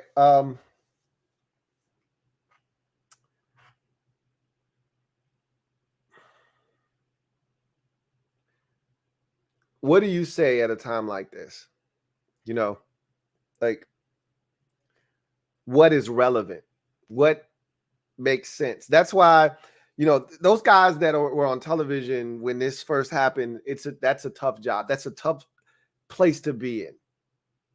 Because that's not what you signed up for. And that's not what you're expecting when Joe Buck and Troy Aikman and Adam Schefter. Schefter is a NFL insider. You're not showing up to ESPN for hard-hitting news from Adam Schefter and getting his opinion on a guy laying motionless on the field. Like, that's not what you came to ESPN for. You're looking at Adam Schefter and saying, at halftime, you're going to tell me if Jalen Hurts is playing in week 18 against the Giants with the division on the line. You're going to tell me that the Seahawks lost their all-world linebacker to an ACL tear. You're going to tell me those things at halftime. You're not going to tell me, man, the NFL should probably cancel this game because Damar Hamlin received CPR on the field and we're not sure what's going on. It's a tough place to be in. I thought they handled it really well. I thought Booger McFarland handled it well.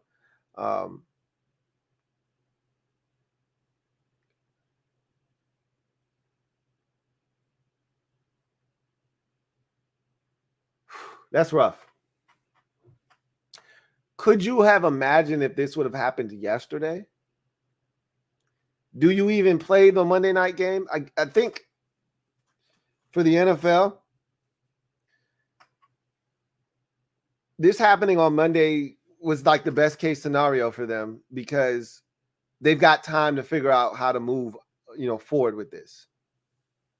Because right now, you've got people that are saying cancel the rest of the season, which I won't speak anything crazy into existence, so I won't even mention that. But you don't get to that point unless something extreme happens. And even then, I don't think they're going to do that. Let's hope that we don't have to cross that bridge. I can tell you this, having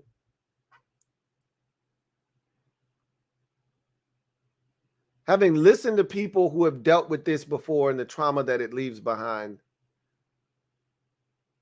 I hope that Damar Hamlin, for everyone involved's sake, pulls through. We've already talked about T. Higgins and what he must be going through right now. Well, we talked about the teammates and them seeing that firsthand. Like, that's something they'll never forget.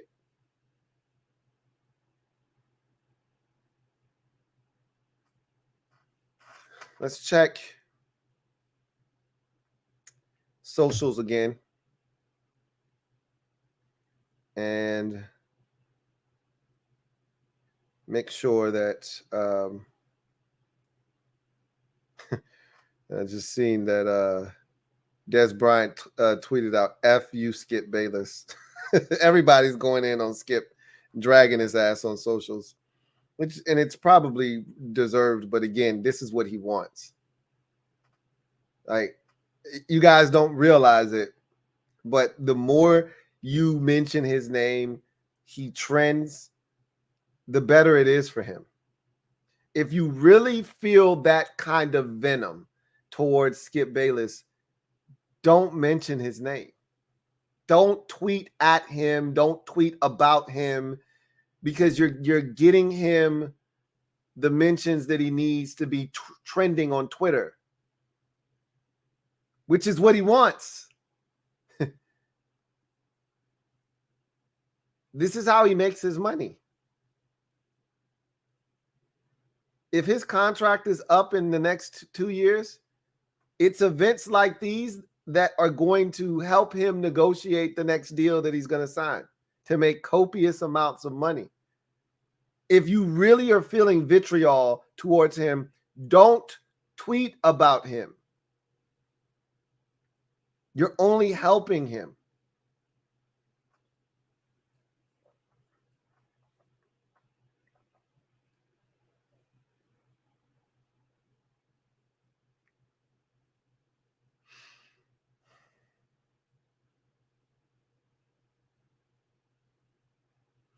All right, I'm going to check socials again just to make sure that no updates have been. I think we're probably, because his agent isn't tweeting at all. He doesn't tweet these kinds of things. So we'll stick with Jordan Rooney, and I don't think we're going to hear anything from him either. I mean, at this point, the last thing you're thinking about is updating anybody with any information. These things are tenuous. I like I said, I can't relate. I told you guys my story already. And when you're going through this, the last thing you're thinking about is updating anybody of anything. You're just praying and hoping that that person pulls through. So,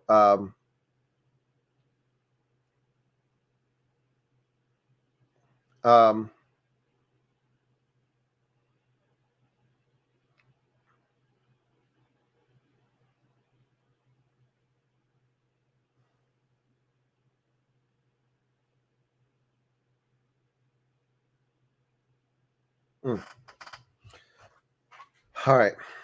Somebody just said Jordan Rooney posted an update. We'll see if he did. I just went to his Twitter. I didn't see anything. I just refreshed it.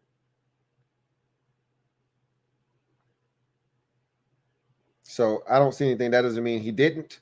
That just means I don't see it. But we'll keep checking. And we'll go to the interweb. CNN has something now. Hold on. Let's see. Bill Starr. See, this is why I hate when. Never mind. I'm shut up. Damar Hamlin is in critical condition which we already knew. It says team traders got to Hamlin within 10 seconds of his collapse. Footage shows CPR was administered to the player on the field. We already knew all of that.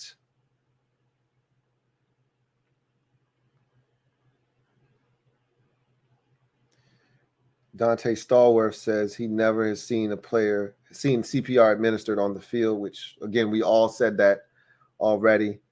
He said once he saw him stand up for a couple of seconds and then collapse, he knew something was wrong, which is what I said. That's not normal behavior.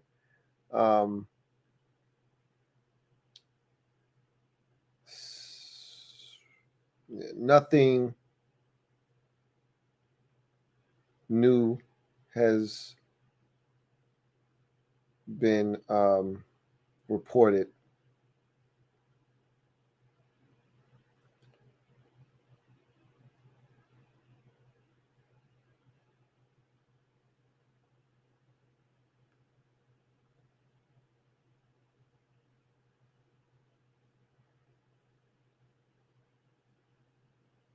Yeah, I haven't seen anything.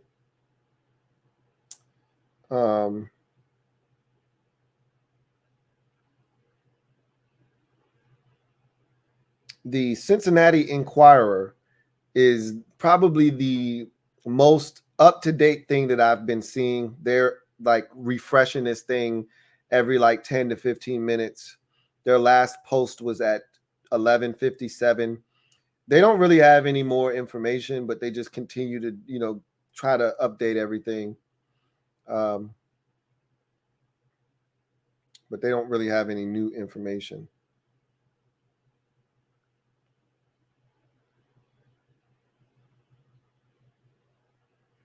So anyway, we'll stay on top of that. So nothing new right now, but we'll continue to check. Alex says, my sports update, which is Ari, my guy that I follow, who's excellent, who covers the NFL. He works for PFF. He says that there will be an NFL conference call with media shortly. That doesn't sound good. Because if he's okay, you just tell everyone he's okay. So that makes me worry. Maybe that's to clarify what they're going to do moving forward with the games or whatever, which really no one really cares about at this point. I'm going to go to Ari's Twitter real quick. Thank you for that, Alex. I'll just go to Ari. Like I said, I follow him. Most of you probably do. He says, let's see.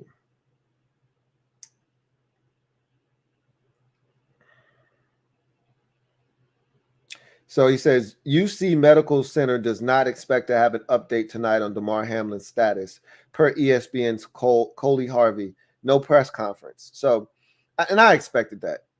That's why I said I probably would stick around with you guys for another 30 to an hour and then get out of here, because I don't expect, with these situations that are so fluid, you don't want to put information out there because you don't want misinformation out there, because you don't want to tell people he's okay and then something happens. Like I told you, I've been through this before as a fan with Sean Taylor. He was okay, he was stable. I went to bed, I woke up, he was dead. Our coach told us that our teammate, our former teammate, was okay, and maybe he was told that. Maybe he was told that he was going to be okay and that he would be fine and he would pull through. Maybe he wasn't told that. I don't know, and I can't say what he was or wasn't told. I just know what was told to us. And I do know that there was an agenda at hand, because if we would have known that there was a chance that our guy wasn't going to pull through, we would not have played in that baseball game. And he knew that as a coach, and that's probably why he told us he's going to be fine and he'd want you to play for us. Like, it was some of the most manipulative shit that I've ever experienced in my life. But I say that because that's why they don't want to put information out there. They don't want people to feel like, okay, he's okay, and then something happens, and then you're saying, well, who said he was okay? Now, people want, they want someone's head after something like that. So there will be an NFL conference call with the media shortly. Updates to follow as soon as it comes in. So hopefully I'll be able to hang around long enough until we get that update. And then we'll probably just call it a night after that. John Livingston, thank you for the super chat. Greatly appreciate you. My guy, JL Smooth, thank you for doubling up. Double up. Who writes? Lou, it's easy to say don't acknowledge them, but unfortunately, the people tweeting this garbage have a platform. The entire NFL is going after him. That doesn't help his career. F being silent. To your point, people with a platform need to attack him. I'm talking about the average Joes like me and you. We don't move the needle when it comes to Skip Bayless in terms of affecting change. All you're doing is helping his brand. Now, people like LeBron James and Des Bryant and people like that who do have a voice, who do resonate, when those people speak up and say something needs to be done, that this isn't okay, that's when things happen. Okay? That's when things happen. So if a bunch of people, regular Joes like me and you, that don't have a blue check next to our name or a yellow check, right? It's not going to do much, just so you know. But, and to your point, look, to each its own. F being silent. I'm not telling you that if you see something going on that you perceive to be wrong, to be silent about it. I'm just telling you, people like him benefit from attention, whether good or bad. They benefit from it. Until he actually gets fired, I'm just telling you, I don't think he's going to be fired. Will he be slapped on the wrist? Maybe. Understand the network that he works for. He works for Fox. I don't think Mr. Murdoch cares about what you think about what Skip Bayless said. I'm just going to tell you right now. So understand that, will there be a little bit of a backlash? Maybe. You really want to show that you don't support him? Don't watch the show. That's how you hit him where it hurts. Don't watch the show. If you watch the show to see what he has to say, you're supporting him. That's the point I'm trying to make. Is people say, oh man, I can't wait to see what Skip, he's got to eat crow tomorrow. Well, he said all of those things. And guess what? Yeah, he may have to eat some crow, but guess what? You're watching. That's all he cares about. He doesn't mind being wrong. He said some insensitive shit tonight. I don't know exactly. Again, I don't care what he said. He said some insensitive shit, it sounds like. People are outraged. I typed in Damar Hamlin's name, and one of the first things that came up was Skip Bayless apologizes or, retweets and tries to walk back insensitive statement. So clearly he said some shit that pissed people off. As far as he's concerned, this is all good attention. Now, you don't want to come up, you don't want to come by it like this. And he may have put his foot in his mouth this time. But I don't think this is going to end his career by any stretch of the imagination. Which, if it doesn't end his career, then it's helping it. So I hear you, John. But people with a platform that go after him, those are the people that can affect change. Unfortunately, people like us, our voice doesn't resonate quite as much. So I hear you loud and clear, though. Big Money Sonny, thank you for the super chat. Greatly appreciate you. Thank you for being a member of the MOBB. Who writes, damn, Lou, hug your loved ones, bro. Real talk. I'm just catching up on everything. The game really didn't take this serious.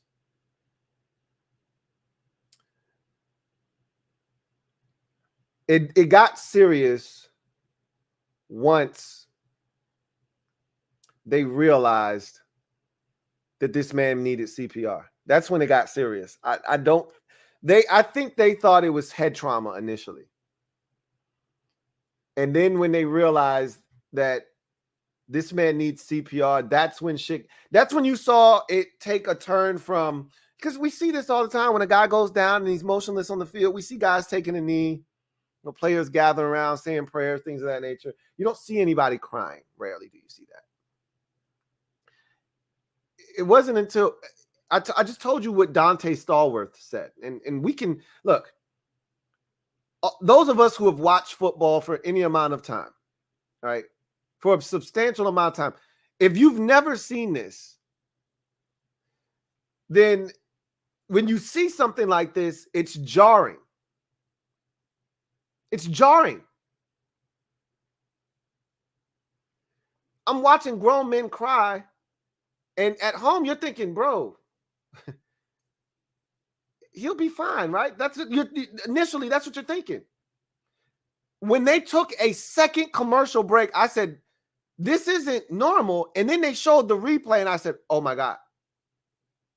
And I told you the first thing that I thought of was Hank Gathers. That's what it looked like. It looked like Hank Gathers on the basketball court collapsing. That's scary, man. So the fact that it took them nearly an hour, over an hour, to cancel the game, that's the problem that I have. That everything else, they did all that they could do in a timely manner. They handled everything well. My biggest issue is that the NFL didn't see fit to cancel the game until, well after the teams were sent to their locker rooms. And honestly, I think it was more about the coaches getting together, the players and the coaches kind of getting together and deciding our guys aren't playing after this. Like, if the NFL had it their way, they would have had that little 5-minute intermission after the ambulance left, and they would have got back on the field and they would have played. But those players weren't playing. And I already gave you my perspective because of what I went through. There's no way you're playing after seeing that. There's no way you're playing with that on your mind. There's no way you can turn your attention. Do you know how hard it is to play a sport that is physically demanding like football? The attention to detail that it takes. You can't play football half-assed. That's how you get hurt. You got to be locked in at all times. You've heard the adage, head on a swivel. There's a reason that people say that. Because at any time, something can happen to you if you're not paying attention. You could be minding your business, stock blocking. And if you're not aware of this group of guys behind you, somebody can roll up on your damn knee. You got to get your shit out of there, right? Head on a swivel at all times. But you got to be mentally focused and locked in to know, hey, here they come. I need to get out of here.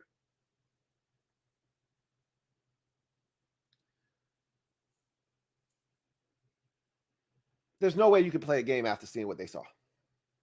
And for the NFL to take as long as they did to be able to come to that determination, shame on them.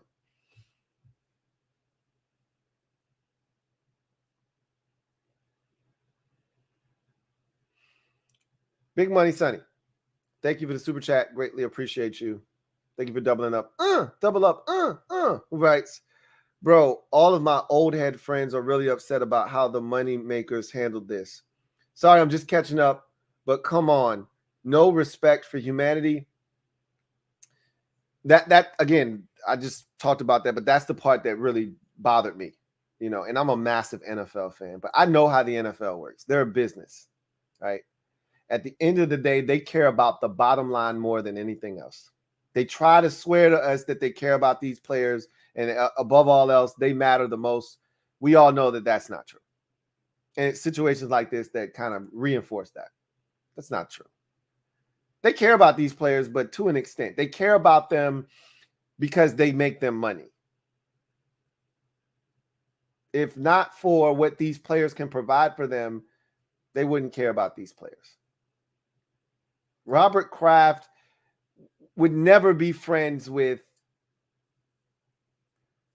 all of these players, including Tom Brady. It's not a black or white thing. He wouldn't be friends with Tom Brady if Tom Brady didn't bring him, 6 Super Bowls or whatever the number was. I always lose count with Brady because it's a ridiculous number, but I believe it's 6.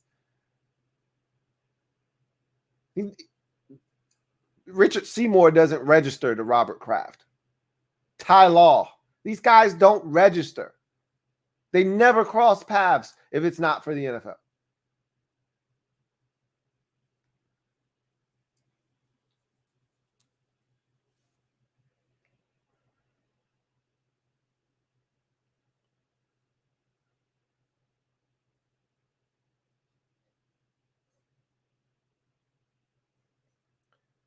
J Lund 1911.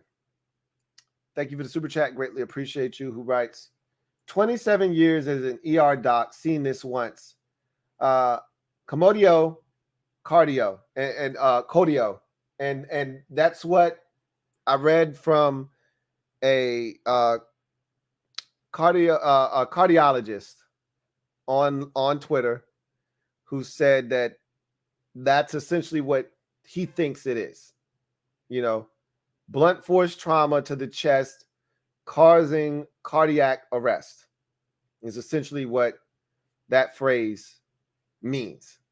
And that's how he explained it to us, common folk who didn't study medically.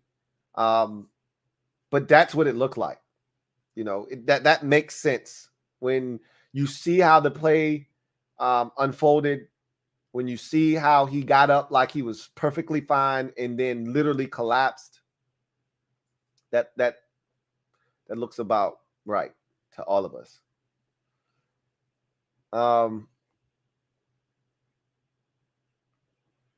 Thank you for that, J Lund 1911.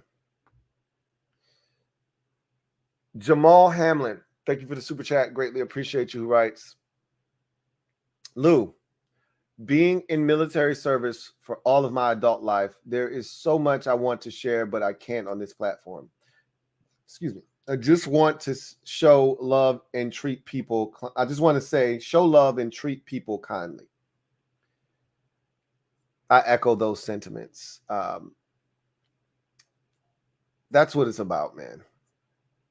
That's pretty much what it's about. That's all I'm looking to do is just spread that kind of a message. You know, so much hatred out there, man. I'm just looking to spread love. You know, so I couldn't say it any better.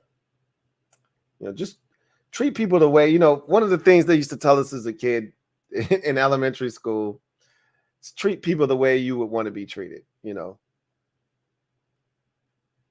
Sounds corny, but at its core, that's what it's about.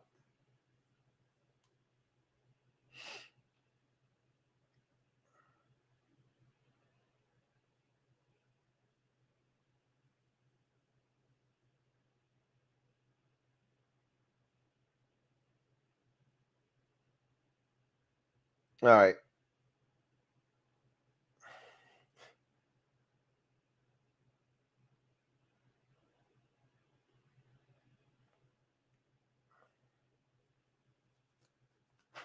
Some of y'all are a piece of work, man. Some of y'all are a piece of work. I can't with some of y'all. I just don't understand, and I don't try to understand because that's not for me to do. I'm just keep it pushing. That I don't like giving energy. I protect my energy at all costs. So I don't like giving my energy to negativity or stuff that just doesn't make sense to me. So I'm gonna just keep it pushing. Big Money Sonny, thank you for the super chat. Greatly appreciate you. My guy, Big Money Sonny writes, brother, there are several examples in other sports of how they kept the game moving over some tragedy-ish. Prayers to that young brother. Enough is enough. FYI, Happy New Year's, brother. I have a lot to say on this topic. Look, I talked about this already. I know you said you just got here, so we touched on a lot of this stuff that you're talking about. We touched on a lot of it already. And one of the things I mentioned already is that the NFL is big business. And so while we are talking about human life, and that is important. And the NFL is going to do everything in its power to show face that this life that has been impacted tonight and the magnitude of what happened tonight is important, and they take this seriously. They still wanted to play football tonight. And the bottom line is there's a bottom line to this. Every time the NFL doesn't play a game, they are held responsible and accountable to all of their, media contracts that they have. They're obligated to show X amount of commercials. They're obligated to produce X amount of eyeballs. You think ESPN and CBS and Fox and NBC and all these and Amazon Prime, you think all of these entities are fighting over these contracts for no reason? The NFL is king, and they're king because there's no other live event that moves the needle quite like the NFL. You want to know why companies are spending millions upon millions of dollars for a 30-second spot on the Super Bowl? Because they know they're going to attract millions upon millions, if not billions of eyeballs for that 30-second spot, which is why they're willing to pay as much money as they're paying. It's why YouTube is about to acquire the contract for the direct TV, the Sunday ticket for the NFL. Nothing sells, nothing moves the needle quite like the NFL. So when they don't play a game, that's a problem because they have obligations to fulfill, which is why they don't like canceling games, which is why they didn't want to do it during COVID, which is why they didn't want to do it tonight. But they had no choice.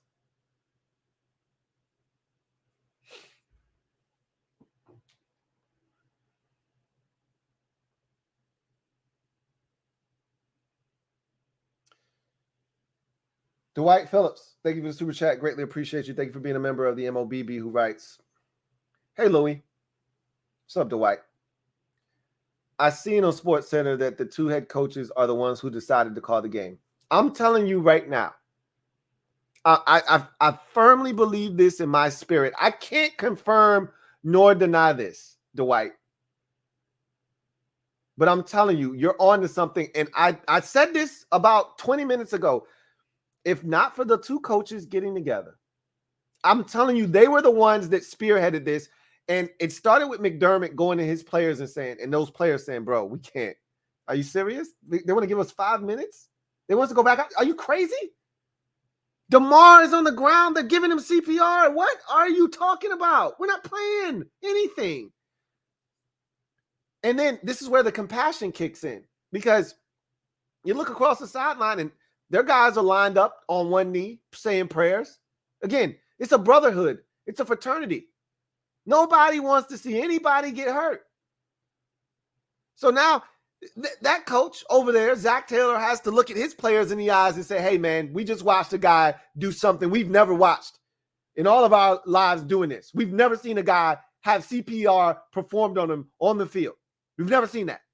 Now, I'm going to look you in your eyes and I'm going to tell you, hey, wipe that from the memory bank, put your helmet back on, and go out there and find a way to get us a win. Ain't no way. Ain't no way Zach Taylor was going to be able to do that to his team. Ain't no way Sean McDermott was going to be able to do it. So they came together and they say, bro, look, I don't know how the hell we going to try to get this. We can't do this shit, man. And Zach's like, nah, bro, I wouldn't even ask you to do that. So then the official comes over like, hey, man, New York's talking to me in my ear and saying, hey, y'all got 5 minutes. And they're like, bro, we can't play this game, man. Our players aren't going back on the field. I don't give a damn what New York's telling you. Our guys aren't going back on the field. So that's when New York's like, all right, y'all go to the locker room. We're going to figure some. No, the shit should have been over.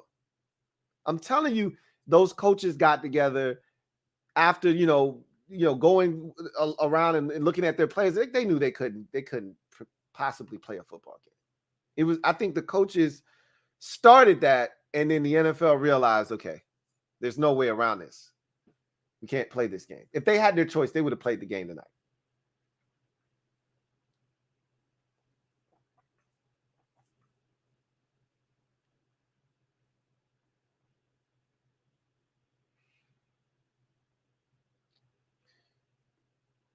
Alex says, rap sheet. NFL executive Troy Vincent says of Bills coach Sean McDermott and Bengals coach Zach Taylor, I thought the coaches led tonight. They led their locker rooms. I'm telling you, those dudes were the ones that really came together and said, hey, we can't do this. This isn't right. If the NFL had their way, they would have been playing football.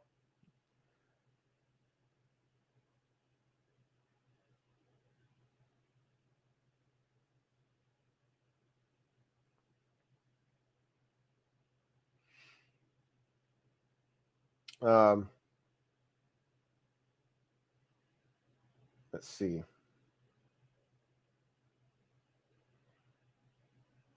I'm gonna go back to Ari's channel, his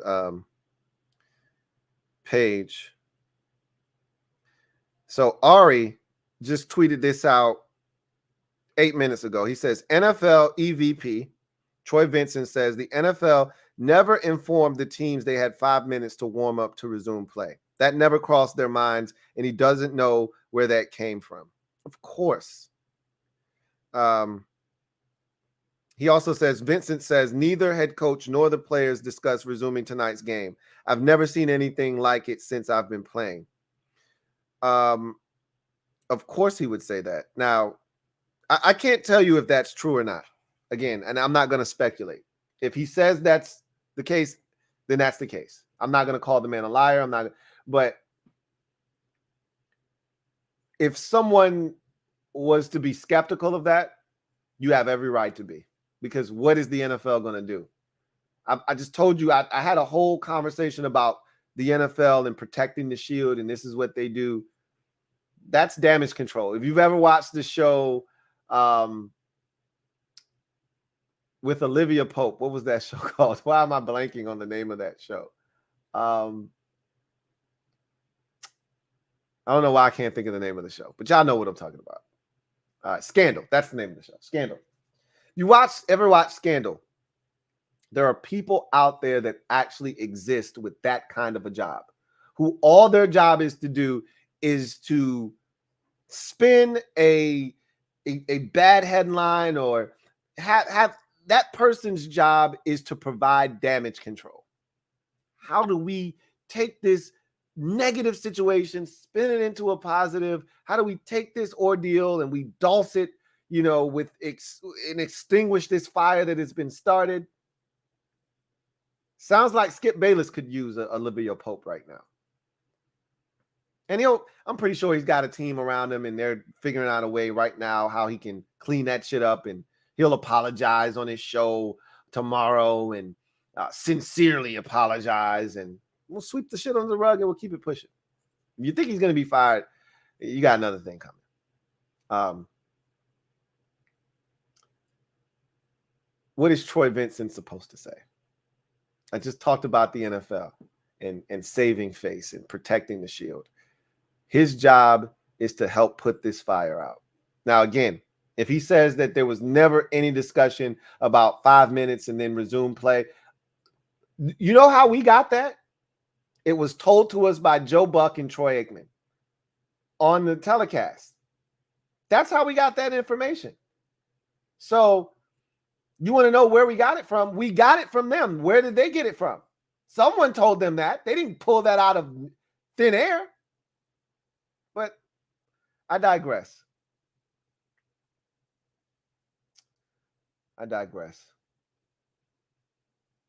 Big Money Sonny, thank you for the super chat. Greatly appreciate you, my guy. Big Money Sonny. Right. Life will be and always will be greater than anything anyone can imagine. I'm sorry, Lou. Peace and love. No need to apologize, bro. No need to apologize at all whatsoever. Well said. Well said. Big Money Sonny, thank you for the super chat. Greatly appreciate you once again. Who writes, and to all the young boys complaining about money in fantasy football, please get real and grow up. Put yourselves in this young man's position, especially his family. I mean, we don't have to point and wag the finger at fantasy football owners. Like, no one's talking about that stuff right now, Big Money Sonny. Like, I mean, maybe they are in the comment section, and I'm just not seeing it. And you're seeing more of it because, you know, you're in the comment section. But for the most part, people understand the magnitude of this situation, the gravity of what we witnessed tonight. I've already said, I hope that the numbers that I saw tonight aren't etched in my memory bank for the remainder of my life, because again, I don't want those numbers to mean something to me. You know, January 2nd, 2023, 7-3 score, 5:58 left in the first quarter. Bills 12-3, Bengals 11-4, 8:55. Damar Hamlin is on the field, non-responsive. I don't want those numbers, all of those things that I just said. I don't want those. I want to be able to move on and say, whew, we dodged a bullet, and those numbers be irrelevant to me. I won't ever forget them if something catastrophic happens. So, yeah, I don't think anybody is talking about fantasy football or anything like that. I think everybody understands. Most people, I shouldn't say that, because I've seen some crazy comments in the comment section as I'm scrolling down tonight, and I which prompted me to say, I just don't get some people, but I don't even waste my time trying to figure those people out.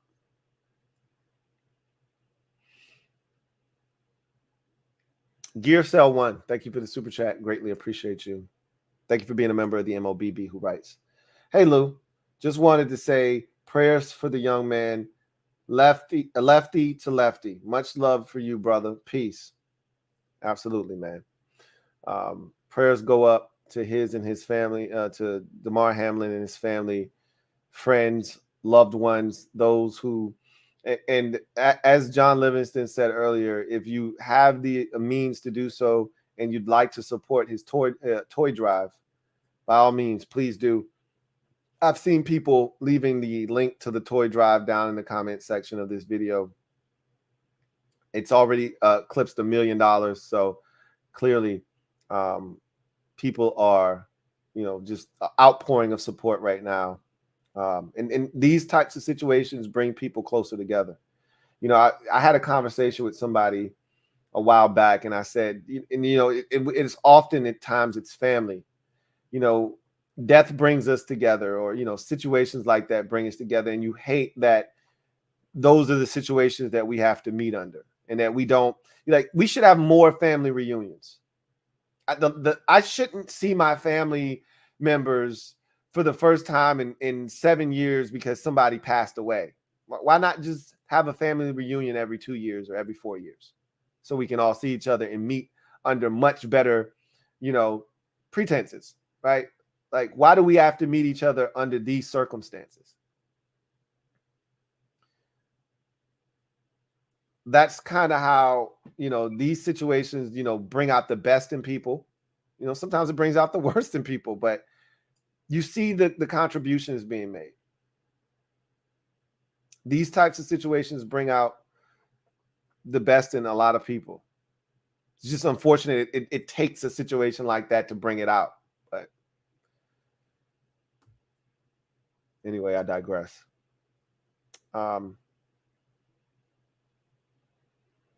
Yeah, all of y'all, it was Scandal. That's the show I was thinking about. A lot of you, you know, absolutely knew what I was talking about. I don't know why I was blanking for a second, but I got it. I take pride in remembering those things before I look in the comment section and search for help. So I figured it out before I looked down and saw Scandal. But just know that I appreciate y'all for trying to help me out and throw me a lifeline, because I was definitely struggling for a second there, but I got it. Big Money Sonny, thank you for the super chat. Greatly appreciate you. My guy, Big Money Sonny, writes, Lou, he says, shoot, Lou, off topic. I didn't know you were a lefty. Life isn't made for left-handed folks. My little girl is left-handed, so I understand how life is. Salutes, brother. Time out. Let me get a 30-second. How did y'all figure out I was left-handed? I'm pretty sure I told y'all I was left-handed. I know for a fact I've told y'all. But what tonight prompted y'all to bring up the fact that I was left-handed? I don't think anything that I've done tonight suggests that I'm left-handed, but I've told you this. I'm left-handed. I've told you guys the struggle, the plight of the left-hander. I said, if I ever got to a point where I made enough money, I would create things specifically for left-handed people. We get shitted on in society a lot of times, but that's nor here nor there. That's not important. Left-handed people are very creative. We use parts of our brain that right-hand people simply don't. I don't know if that's true or not. Okay. Somebody told me that. I ran with it because it benefited me and it sounded good. But I tend to believe that. I tend to believe that left-handed people are slightly different in a good way, that is. But I digress. Salutes to you, Big Money Sonny. Salutes to you as well.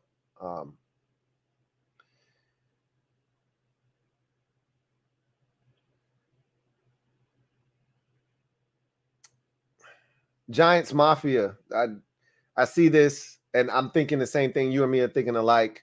He says, the fact that the hospital said that they aren't giving any updates makes me think the worst. Hospitals give updates on live patients and how they're reacting and etc. I hope I'm wrong. I'm thinking the same thing as well. Like, generally, if a guy's okay, we're watching a game, a guy, lays motionless on the field. They strap him to a gurney. They wheel him off. We don't get the thumbs up, right? So you're a little nervous. When we don't get a thumbs up or something that guy lets us know he's okay, you're like, okay, man, I hope he's all right. If we don't get that third quarter update from the sideline reporter, right, telling us, hey, got an update on such and such, got extremity movement in all extremities, and then later after the game's over, he's on the flight home with the team and he's in great spirits. You don't get that, something's wrong. We usually get that an hour, maybe to an hour and 15 minutes afterwards. This is much more complicated because, again, we're dealing with a major organ here. Talking about someone's heart. So it's not the same as, a spinal injury or a nerve injury. And then the nerve, you start to have feeling in your lower extremities or whatever that went numb on you. This is different. I'm aware of that, but still makes me feel a little uneasy.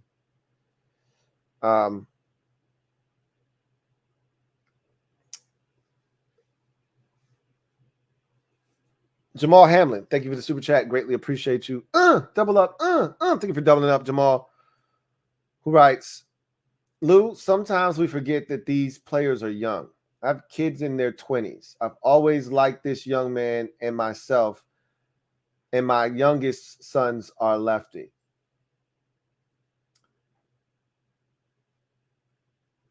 I think a lot of times people, and I talk about this all the time with just in general, how people view players in sports.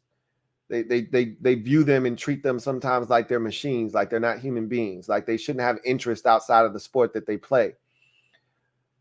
I think a lot of people sometimes do forget that these are kids. Sometimes these are young men, right? This dude's 24 years old, a lot of life ahead of him, right? That it's unfortunate that we're talking about that. It didn't really sink in for me. Like some of the things that we take for granted with these players, or you don't really give a lot of thought to until it's brought to your attention. A documentary, and I've advocated that every single NFL fan watch this so you understand how these things work. Was the documentary Broke? It's one of my favorite 30 for 30s. And it just takes you behind the scenes of what these players deal with.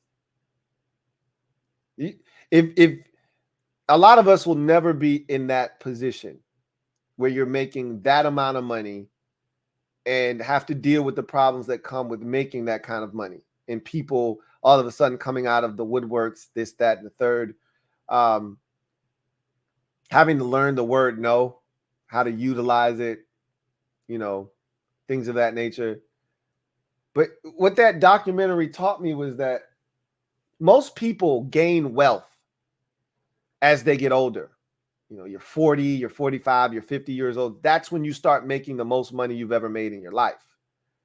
Rarely, and this has changed with Silicon Valley and things of that nature, and the advent of technology and the tech boom and all that stuff. You've seen a lot more younger people come into money, but for the most part, that's how wealth is created. You do it incrementally over time, and by the time you get into your 40s, now you're making that kind of money that changes your life. These guys are doing it in the reverse, because as you get older, you learn certain things that help you not only make that money, but take that money and allow that money to make more money for you. And you learn how to be responsible. You're giving millions upon millions of dollars to guys that have never had money in their lives at 21, 22, 23 years old. And you're asking them to be responsible. And that's when it dawned on me, like, these dudes are super young, right? Like, I'm listening to Andre Rison, and I'm listening to some of these guys talk about what they did with their money.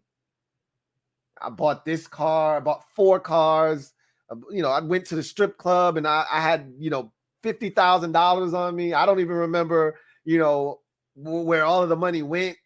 I had money falling out of my pockets. I was so drunk, this, that, and the third. And you're like, wow, unbelievable. But it reinforces that these guys are young, man. And to bring it full circle, Damar Hamlin is 24 years old. He's a puppy. He's a baby.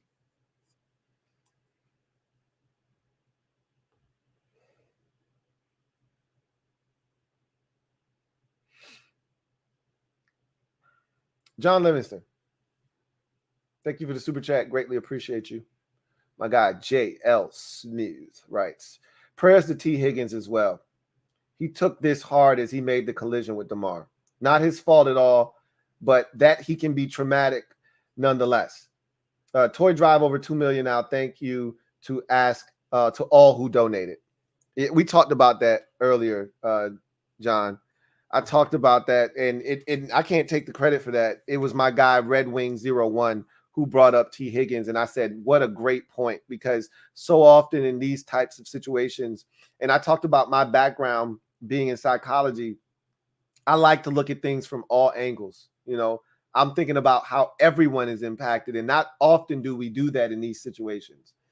But T. Higgins is going through it like you can't imagine right now. He's got to be taking this among the worst of anyone outside of the Damar Hamlin circle, because he was the one that inflicted the hit that caused the trauma. And in his mind, he's blaming himself for all of this. And that is the absolute worst thing. And you can't begin to even think about, you can't even begin to understand the mental toll that it's taking on him. He's probably going to have to seek some sort of help after this. There could be a mental block for him playing football. Like, this thing is so much deeper than a lot of you understand when it comes to things like this. This is some real shit we're talking about here, man. Your mind is the most powerful muscle in your entire body. And it can play tricks on you if you allow it to. And when you see trauma like that, when you experience something like that, when you feel like you're the root cause of something like this, it's not easy to just turn the page and get back out there and do what you've been doing your entire life. So, yeah, John, that's a really big thing, man. Over $2 million now for the toy drive. So people continue to be generous in spite of this tragedy. RVA Monarch, thank you for the super chat. Greatly appreciate you. Thank you for being a member of the MOBB, who writes, I absolutely love the game of football, but damn, no one should have to risk their lives to play a kid's game. Prayers to Damar, man. That's sort of where Ryan Clark started off. They went from the Monday night telecast to Sports Center with Scott Van Pelt, and he had Ryan Clark on. And this was right before I came on. This was the last thing that I saw pertaining to this before I came on with you guys. And Ryan Clark talked about all of the different adages you hear, you know, all of the sayings that people regurgitate, and we don't really take them literally. You know, it's more of a figurative statement that's being made, like, you know, these guys will die for this, and, you know, we're putting our lives on the line. And, you know, people just poo-poo that because these things never happen on the football field. But I've always been, and if you've watched my videos, you know how I feel about this. I've always been a proponent of the players. When contracts come up, most fans are on the side of the team. This guy's being greedy, needs to take a hometown discount. That's never me. First of all, it ain't my money. I don't give two shits about any of that stuff. I'm always going to side with the players. Get that bread as long as it's there to be got. Get it. Because if they don't think you're doing a good job, they don't hesitate to cut you. And so while you have an opportunity to get them, and get them for as much of it as you can. And I always say that for this exact reason, because these guys, and they know what they're signing. And I always throw this caveat out. They know what they're signing up for. Okay. They're not looking for pity from anyone. They're getting paid handsomely to, as you said, play a kid's game. That said, it's a violent game. And as I mentioned earlier, it's not a contact sport. It's a collision sport. There's a reason why me and my wife have already had a conversation. My son is 4. My other son is 1. We've had conversations already about not wanting them to play football, if at all possible. As I mentioned already, I will not stop my kids from doing anything that they want to do. If they're passionate about it, we'll explain to them the pros and the cons. And we'll try to give them as much information on the topic as possible, and then we'll allow them to make an educated decision. And if they decide they want to play, I will support them, and I'll be right out there rooting for them, cheering for them. I'll be at practice. I'll be there. But if we can steer them towards basketball or baseball or some other sport that involves less contact, especially to the head, yeah, I'd like to do that, if at all possible. This is why. This is why. And this wasn't even a head injury. And honestly, how long have we been watching football? We've never seen this. So this is a rare thing. This is why you don't want to blow this out of proportion and, you know, oh my God, football's so dangerous. They should never play football again, because we know it's dangerous, but this isn't happening every week. This isn't happening every game. We've never seen this before. The NFL's been around for almost over 100 years, probably. What did we celebrate? 100 years, right? Like 3-4 years ago, right? 100-year anniversary, right? None of us have ever seen this. None of us are 100 years old.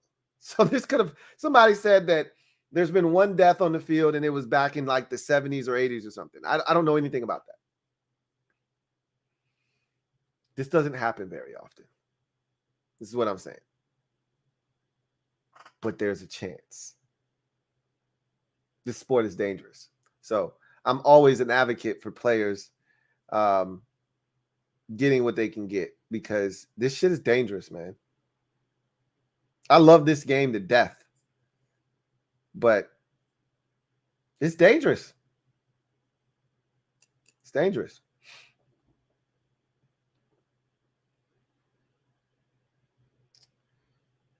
All right.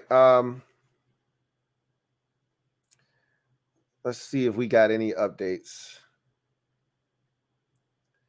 All right. Nothing from Ari. We'll check his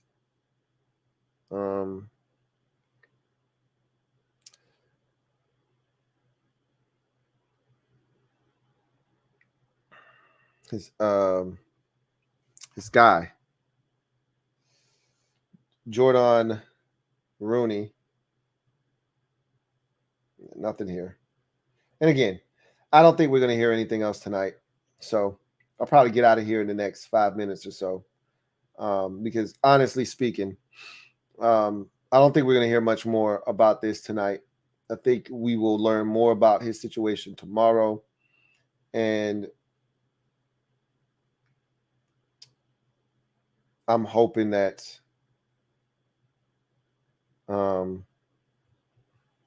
we get positive news in the morning.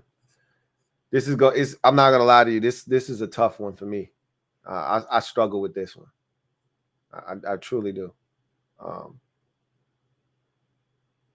I told y'all this one hits a little too close to home for me. So, anyway,